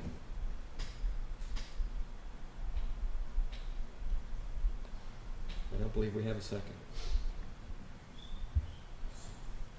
If I could just make one comment. Please. This doesn't concern me at all that this thing that we spent a lot of time working on has come to nothing, didn't even become a bylaw that reached you, that, you know, that, I mean, there is a bylaw backing it up, but I see no point in presenting it now. So, you know, we are your planning commission. We cannot approve anything. And so to use our time wisely, keep the frustration down to a manageable level, we'd like some guidance from the select board. What do you think the issues are that the planning commission should be looking at? Because, you know, we have our own ideas, but, you know, we're wrong. And this proves it. We chase this thing in great detail, and it comes to nothing. I can accept that, no problem. But give us some guidance in terms of what you would like to see us work on. I don't want you to think of this as wrong. I want you to think of us having a different perspective on it, perhaps, than you do. Yeah, that's fine. Because one of the things, you know, we are elected officials after all, and we are hearing from people who don't want this to happen more than we're hearing from people who want it to happen. We held public hearings and we heard from some of those same people. And, So you know, understand. one would hope we would have the courage to act in spite of that in certain instances if we believed that the greater town good was being served. But I think the consensus on the board now, or at least the majority opinion on the board now, is that it's not a problem that we need to address. It's not a fight we need to take on with Oliver and Peter and Jared over here at this time. There may come a time when we see real estate values going up in the village and more 2 and 3 acre subdivisions, subdivisions happening out in the forest, and we'll want to start thinking about it. And I think when we do, the first thing we'll start thinking about is how do we get a sewer system into the center of town. Again, it's kind of one of those things. If yeah, I think if you build it, they will come, and we haven't built it yet. Okay, that's fine, I can absolutely accept that. But my plea still remains the same. Yeah. Give us some guidance. What would you like to see us work on? You have one and possibly 2 openings on the board. Is it just one? One. Just one, okay. Abigail is still on? Yes. Okay. Oh, good. So I don't, there was talk about advertising for that position to be filled. That's probably, we should get right onto that, okay? Chris, to address that, I think the debates and the investigations that you've done absolutely benefited everybody who was involved, and because you discussed it openly, I think it has created the debate within the community. It has allowed us to question our very, what's our plan? What do we look like? What does Shaftsbury look like now, and what does it look like in the future? I think that's a very important discussion to have, and I think it's an ongoing discussion. I think you've had the opportunity to future where other people have not, and so you've created that opening where people begin to think 5, 10, 15, 20 years down the line, where they never thought that before. They've been busy with their day-to-day existence. So I thank you for that. I think that's absolutely an incredible exercise that you went through. And it didn't go for naught, because you created a document that has been a guidepost and will continue to be a guidepost for us. My biggest concern is, what do we do with this central Shaftsbury? How do we bring back the country store? And I remember when it was absolute vital member of the community. I mean, it was the center of the community. How do we, I miss the restaurant, I miss all of that stuff. How do we bring that stuff back so that we then have a central core in which we can talk about density and making it more accessible to the community? And I could see it as a walking destination. You could see on a Saturday afternoon, families walking through. I think that debate still needs to continue in the future planning. Thank you. Okay. I think we're most fortunate to have the town, have the planning commission that we do have. I think I read in the paper where Pownell was actually hiring their town plan to be drawn up by somebody. Oh, Can you imagine that? So thank you very much for that. Talks about a weakness, doesn't it? Yeah, oh yeah. Seriously. Yeah, I mean, there's a town that really needs a plan. Yeah. Thank you. And Chris, your point is well made that there needs to, we need to communicate about what we want you to work on, and I think that we probably all can share some blame for not creating a line of communication, a better line of communication between the planning commission and the select board earlier in this process, so that you didn't get this far down this road before you found out that we had these kind of objections to going this way. So I think not every idea flies. I've been around the block a few times. I can take it in stride. It doesn't matter, but just to. I think this board is to be commended in the amount of attention they've given to this town plan issue. That Tim, especially you, have spent a lot of time editing this document. Last 5 years ago when we did it, didn't get anywhere near this amount of attention. So thank you for that. And it's quite a document. I mean, I enjoyed reading it. What a masterpiece. It really was. Yeah, and then the planning commission meets every second and fourth Tuesday of every month. So if anyone wants to get involved, yeah. We will post that.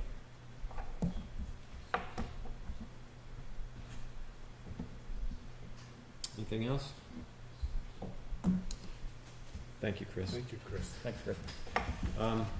If we're not going to change the current version of the town plan, we should think about adopting it.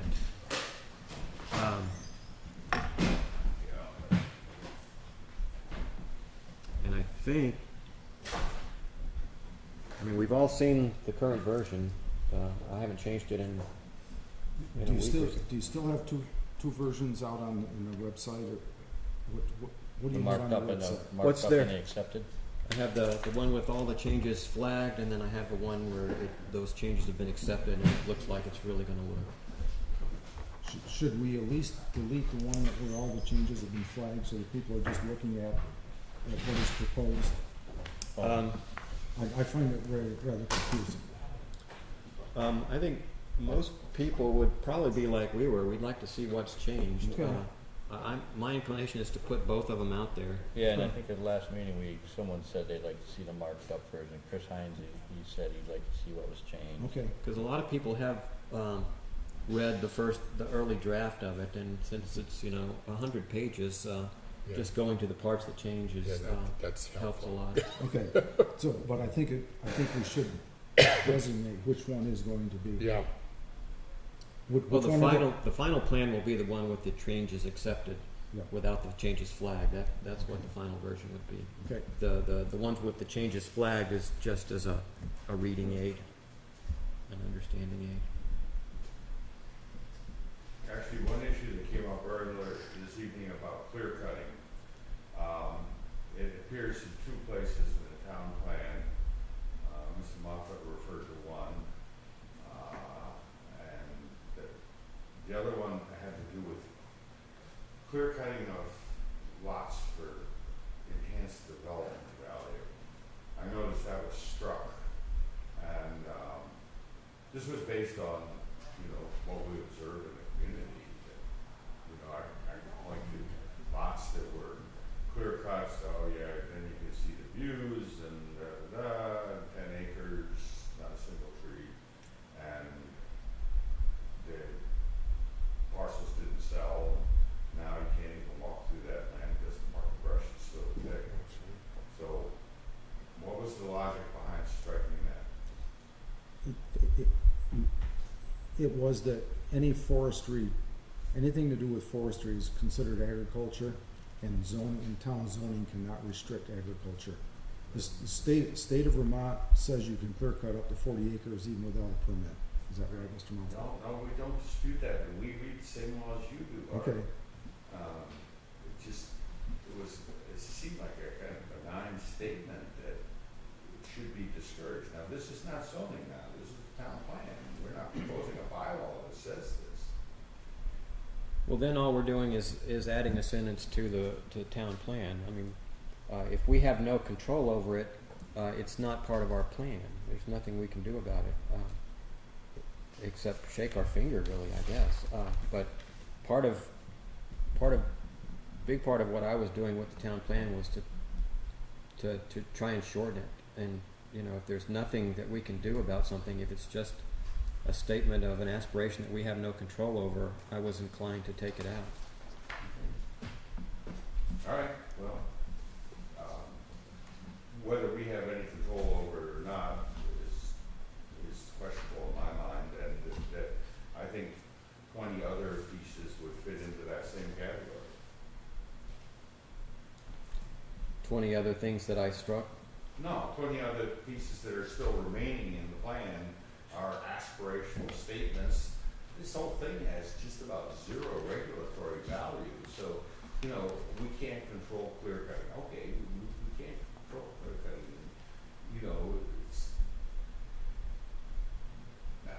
It's just a difference of, all right, there's aspirational statements in there about a town sewer system.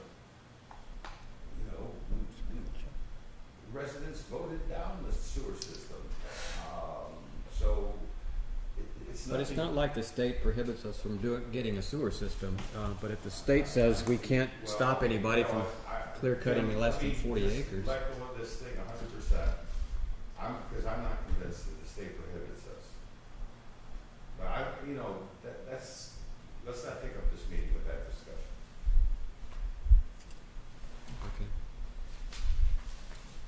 Okay. I think what I need is a motion to accept the current version of the town plan.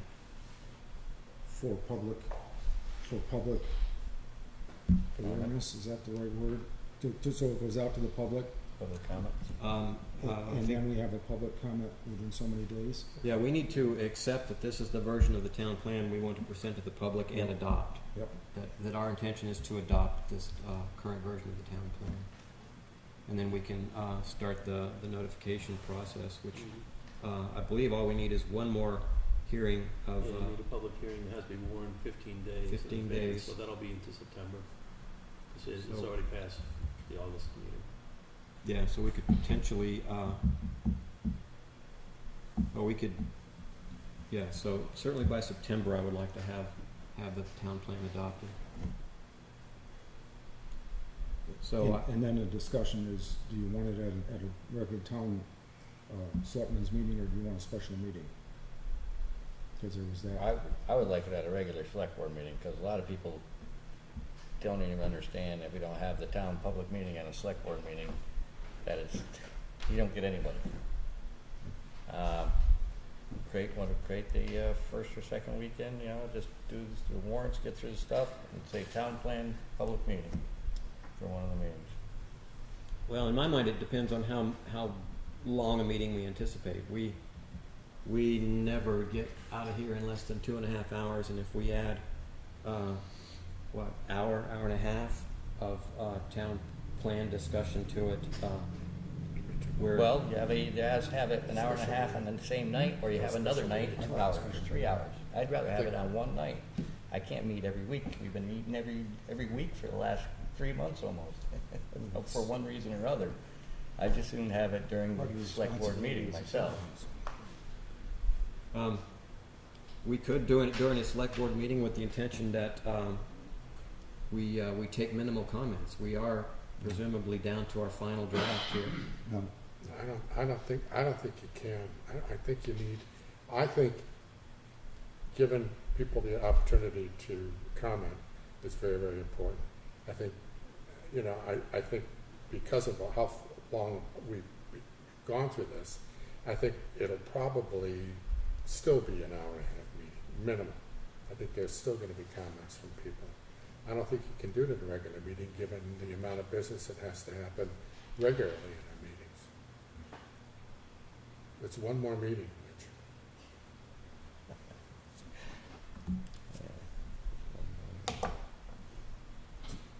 I'd like to make all that.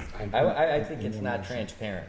It's not televised, it's not it's recorded and all that, but we're in a select board, we have them televised for a reason. You have special meetings, we aren't getting that. You're on the planning commission night, people don't go to the planning commission. Why can't the special meeting be televised? Oh, they might have other things going on. Can we get you to televise a meeting on, other than the first and third Mondays of the month? Just for like a one time Yes. deal? What day of the week do you think Monday or Tuesday? should be able to get that done? If we did an in-between Monday, you could cover us? Sure, between some there. Good. We should go. This is that person. Yeah, I think that's what I would do, because I think you're right. Trying to limit discussion to 30 minutes is going to be No, you gotta Yeah, make difficult people to angry. impossible. Limit it to 30 Gotta make minutes. people angry. I said limit the meeting to 30 minutes and leave the last 3 hours to public comment. 'Cause There is no way we are going to have a regular select board meeting in 30 minutes.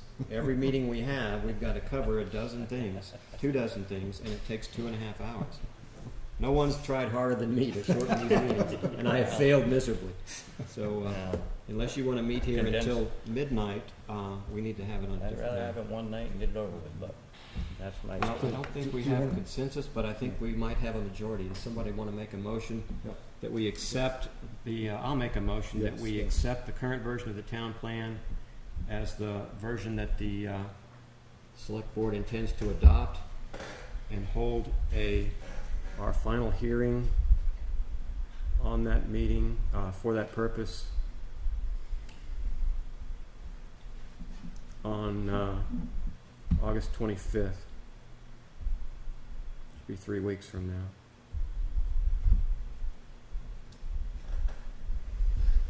Second. Discussion? To check the calendar, just make sure we can do it with the banner. Is that gonna be on the web by then?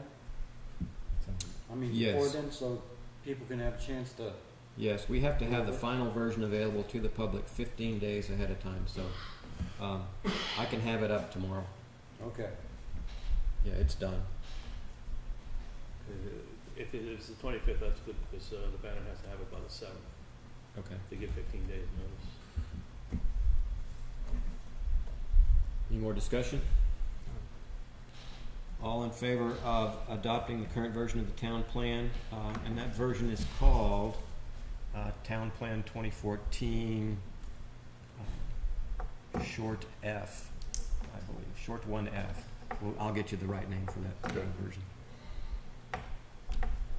Accepting that version and holding our final hearing on the town plan on August 25th, 2014.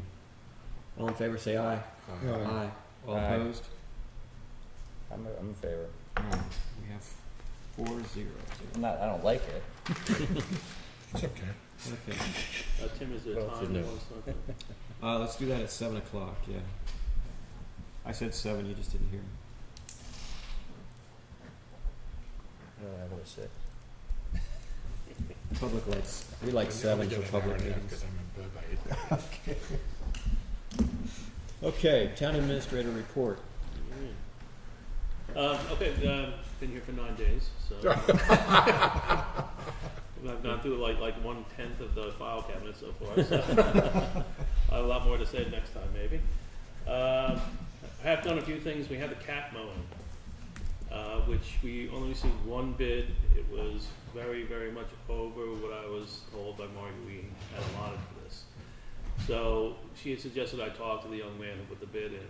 I think we should rebid. I spoke to Tim about this to get, I don't like negotiating with this old bidder because we're changing, parts of the mowing contract already passed 2 months ago. So people were thinking about bidding on 2 times that are already gone and on some maintenance that should have been done already. So I think a new bid saying we need it mowed once now for the season, and most importantly, the maintenance on it is what we need to have at this point. And then we can look into bidding again for next summer's full season mowing. Although I will say, I heard Terry say something interesting tonight that I wasn't aware of, that they had actually mowed this with a brush hog once and had done the maintenance. I don't know if that, they are busy and getting busier, so I don't know if that's an option, but that's something I'd like to talk to them about, because if there's a way to do that and borrow a brush hogger from North Bennington and want them to do it in a day, and then fill in the holes that were identified, then that would be an economical solution. When I met Margie and we did the cap inspection with Bill Pennebaker, Margie, myself, we identified and marked all the holes that needed to be filled in, and and it was stated last year the town did it. Yeah. So, Yeah, I was unaware of that, so before we even moved to the bid like I was talking about, I'd like to see if there's any possibility of Terry being able to get a guy up there and do that in a day. Because we can get the equipment, really, the right piece of equipment, we'll mow that pretty quickly. And then the other question is, can they fill in the holes? I mean, I think there's 14. there's It's only a not couple much. Yeah, couple it's large slumps off, but most of them are just minor, Yeah, they're like minor little animal holes. holes. I mean, little- Terry was telling me that they have been screening a lot of soil coming out of the cemetery that they piled up and wanted to get rid of, and he says it's really nice topsoil right here, so we've got the topsoil, and so let's see about getting a bush hog, okay? Yeah, it sounds like a good idea. Yeah, save money. So that would take care of this year, so, Well, that would take care of this year, because it's so late now, one mowing should really do it at this point. so what you're gonna put out to bid is for next year, is that what you're? Well, or you we'll aren't hold gonna do now, we'll that? bid in the spring when Okay. people are thinking about this again. Okay. We'll bid for what money's left for this year, and maybe even look to be tracking it. If Terry can do this, we can look at a whole new set of options here of the town just maintaining it, which would significantly save money if we can get a brush hog up there to do it at little or no expense. Do you want me to talk to Terry about it, or are we gonna speak to him, or I'll speak to him? and see? Well, we're gonna have to find him. He's gonna have to look for the brush hog. Yeah, yeah. I think he said, or I saw somewhere that they got it from North Bennington, barter. No, from, or- North Bennington does not have one. Or Bennington maybe it was, but, Maybe Bennington. Yeah. Okay. okay. Well, we'll talk to him, and then we can take it up from there. If we need to do a bid, we can just make it a little more dynamic, like one time, Yep. let's get it done, and try and keep the cost down there. For Don Green Road, the abutters, I notified them by certified mail that the road was not going to be closed. That should close, end that whole thing. I know 2 of them were already received. We also have the financing for the truck. I was talking to Margie, where she went to, and how the preceding things were financed in the town. So I hope to have that bid out by the end of the week to finance the purchase of the truck, and then we'll possibly, it would probably be the first meeting in September to give time for people to put together a bid and for us to analyze and see what we could do. And What is the total that has to be financed? I believe it's $160,000. I don't have that with me though. Okay, could you find It's out? on my desk, yeah. All right. Oh, yeah, yeah. And that'll go out, this week. No. That includes the increase for the 4-piston dump. Yeah, the whole thing, because that was approved separately, I believe, at one of your meetings to change that. And, yeah, the whole, everything, from beginning to end. And she's had luck with a few people, and, we'll put the required ad in the banner and find someone to finance it. And I'll bring those numbers back, like I said, probably in September, because again, next meeting's in 14 days, and we have to provide more time for that. Let's see. Oh, Oh, excuse me. one of the things that Bill Fisk once told me was that if you're borrowing $160,000 over 5 years or something, that takes a vote of the town. Is that right? Because this is an obligation of the town, whereas if you lease it, there are 1-year lease agreements, therefore you don't have to go before the town for. Yeah, what a town normally does is a lease buy arrangement. It's a separate kind of contract. It's not like going out to buy it. It's called a lease buy, so that we have the option of terminating it. Okay, but is it true that it would take a vote of the townspeople to approve $160,000 5-year no? That I would have to check. Okay? I think didn't we appropriate so much for this truck, in the town, budget? in the budget this That's- year? that's a good- I think The we, That's a down good payment point. is in there. yeah, we have this has been ongoing, and we have Yeah, there's a part of it that's a down payment, Yeah. and then we're financing the rest. But I still think the $160,000 over 5 or 7 years needs a vote of the Yeah, people. I'll check the law on that. If you would, yeah. please. Yeah, sure. Mr. Fisk seemed to be quite aware of it, so that, I think that's why a lot of them are leased now. Yeah, Because the lease is just a one-year agreement, and you don't have to go before the townspeople to get that.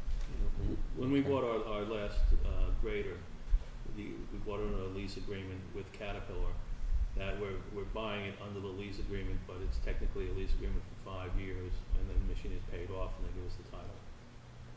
There's a way to do it for municipalities for these reasons. But I'll check that, I'll check with Bill, and we'll see what Okay? he has to say. The ZA ad has been run, and we've had one response. It's still open for another till the 14th, is how we did it.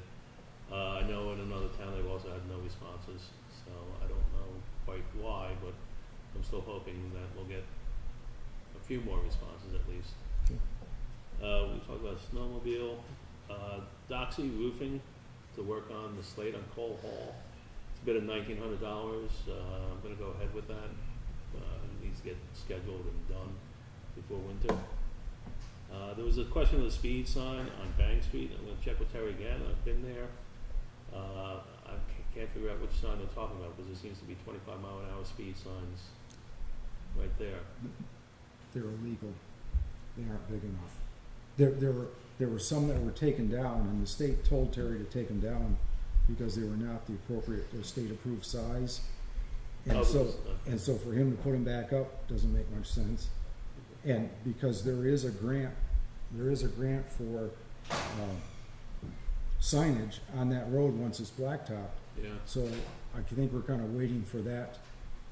Okay, because For that. that makes sense, because when you do Repair Road, you have to upgrade to the new, to meet Yes. the new form, but, yeah, there was a sign there. There's still the 25-mile-an-hour sign. Well, there were other signs that were taken down, Oh, okay, all right. and that's what some of the complaints were. But they were taken down because the state told us Yeah. to. Okay, because the speed sign, I thought was the specific complaint, and from my experience, there would be enough speed signs there to enforce it. And on top of that, is there a town ordinance that, Yes, there is. okay, that's all. Yeah, no, I found that there is a town ordinance, and Yep. it was changed and went back, and, but there That's is a fine. town ordinance for it. So, Good enough. let's see, what else do we have? Knowing the hearing, yeah, town ordinance and call hall, that's it for me, for tonight. Very good. Imagine paying back all those fines that people got fined for doing. Other Because there's no business, ordinance. The solar. we're still thinking about solar, and I conversed on email a little bit with Peter Thorell of Sovereign Solar, and sent you guys what he came back with. Now at least that company is more interested in doing a community solar Yeah. installation. And so that's a little bit different deal. That's where they would sell the electricity Yeah. to individuals.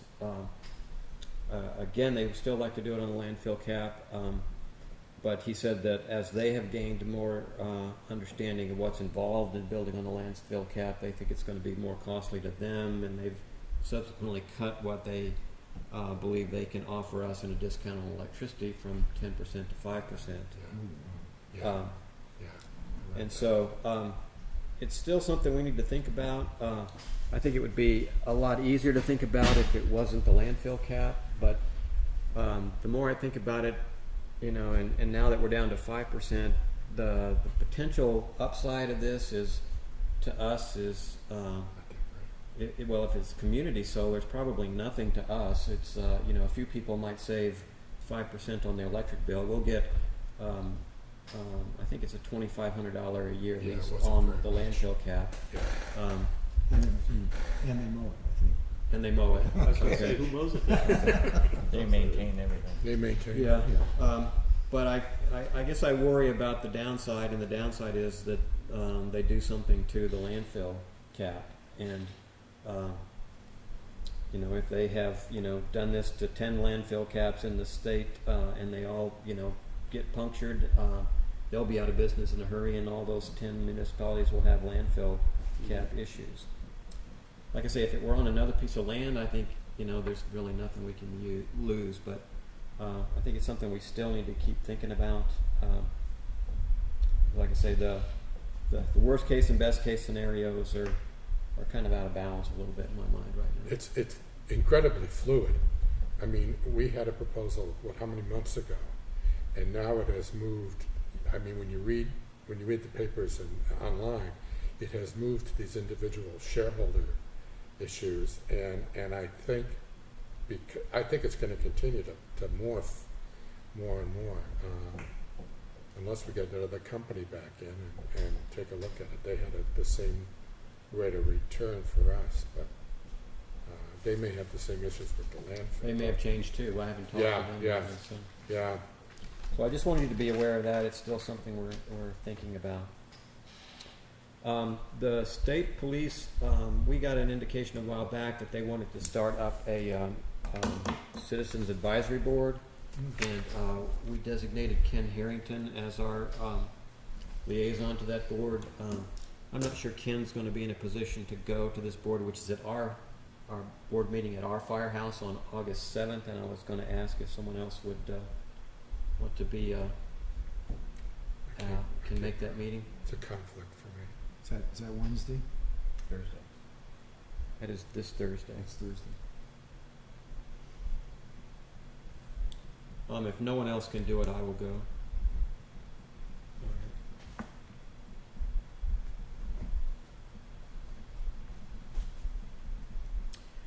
We have late breaking news that Timetable wants to cater an event at Clearbrook Farms, and it turns out that even though we recently granted them a liquor license, apparently every event that they cater requires our approval.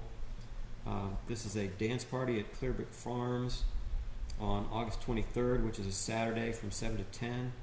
They estimate 100 people will be there. I move that we approve their catering this event. Second. Only if we get invited. Everyone's invited. I bet we can get Everything will be invited. All in favor, say aye. Aye. All right, I will sign that.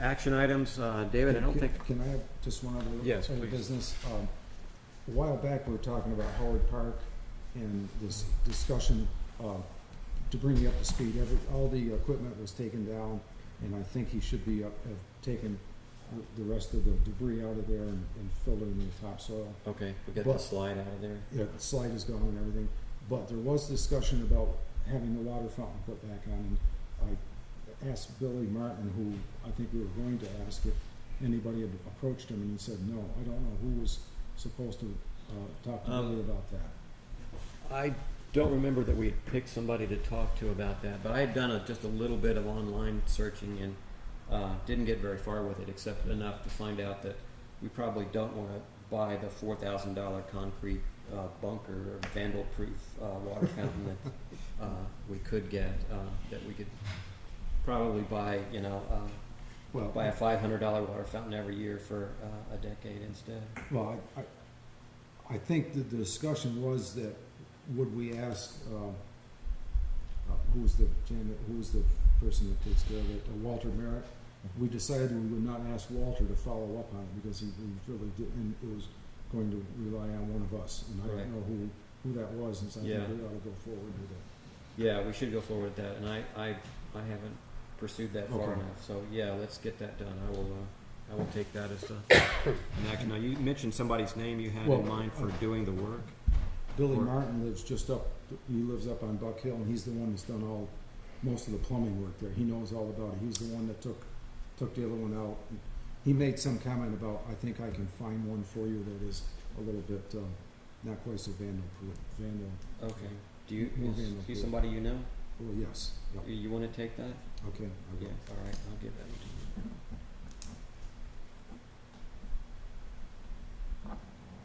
Any other business before I go on to action item If review? anybody's interested, we have a BCRC SWIP meeting in Arlington tomorrow night, or Wednesday night. Wednesday. So, Dave and I Yeah, will I'll be get attending and Okay. try to get the plans, understand what they're planning. It's pretty thick.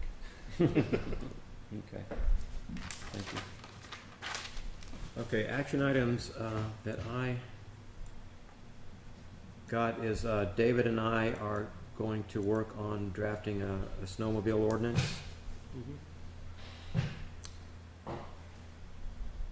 I am going to go to the Citizens Advisory Board meeting on Thursday.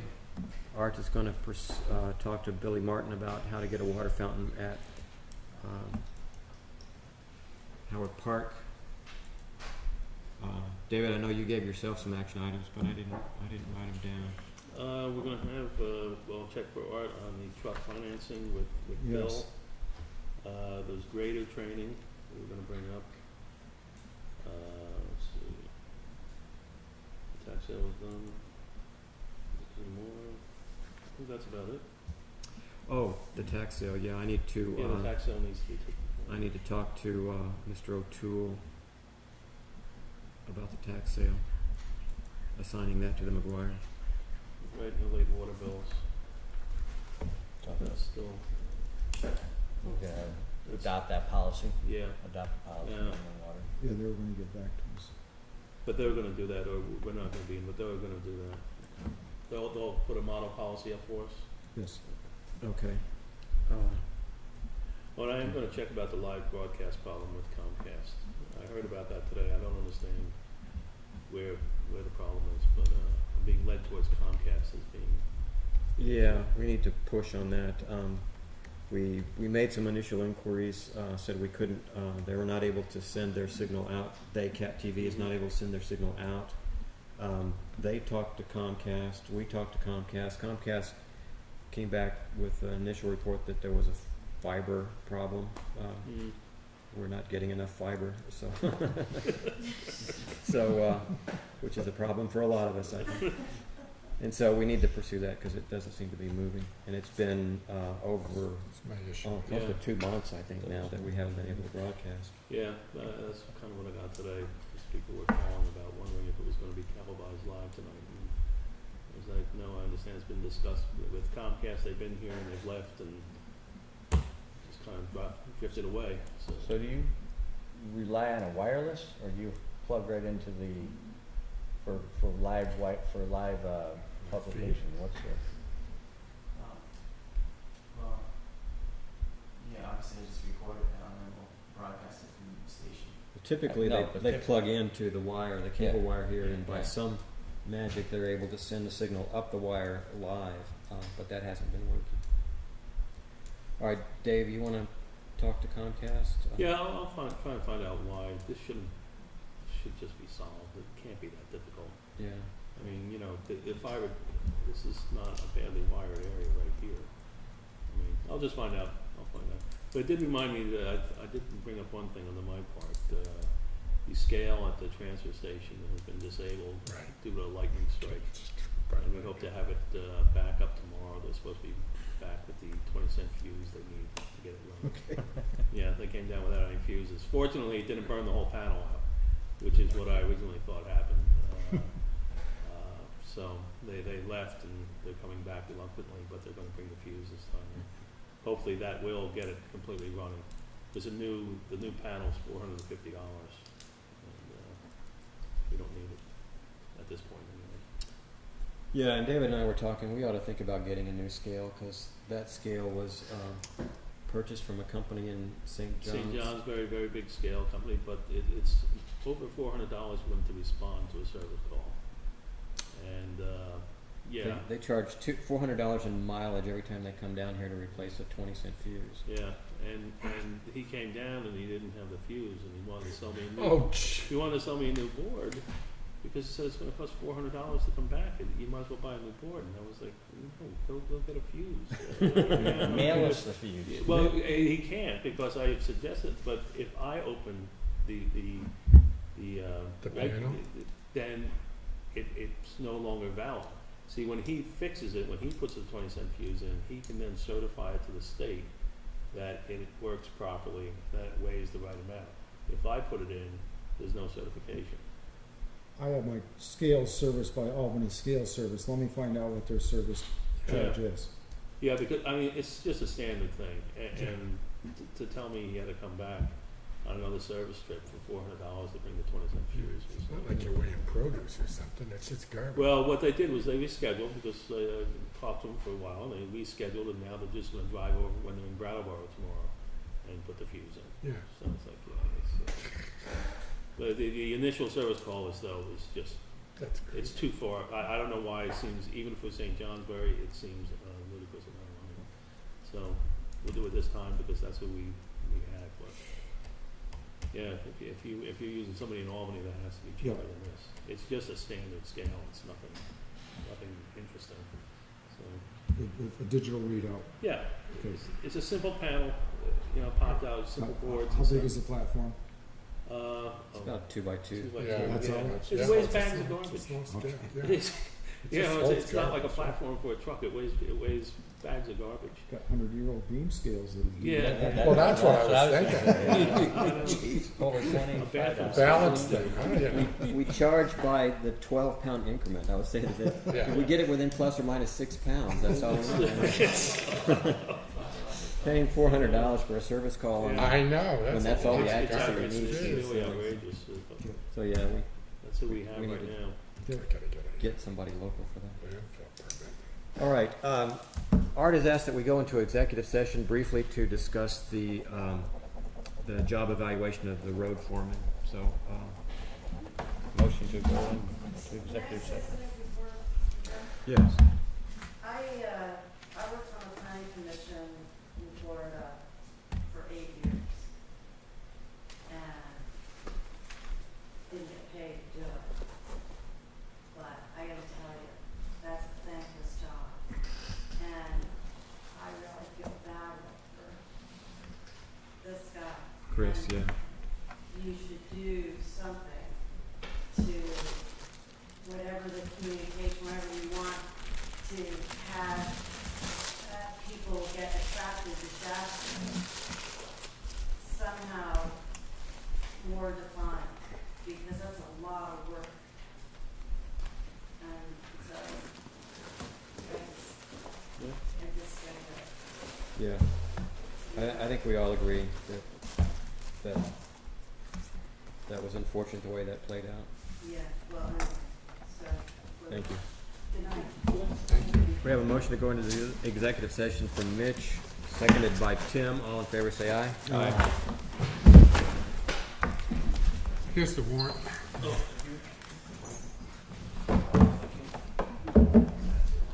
Was that? Yes. Mine. You'll tell you how many guns he's got. Well, this looks like it wants the town clerk. Meditation. Yeah, if you ratify No, it, he's then she can extremely sign it. That's intelligent the one man. that you have on here. Obviously. Okay. Because we have it, we have it as the Oh, yeah. sheriff sign.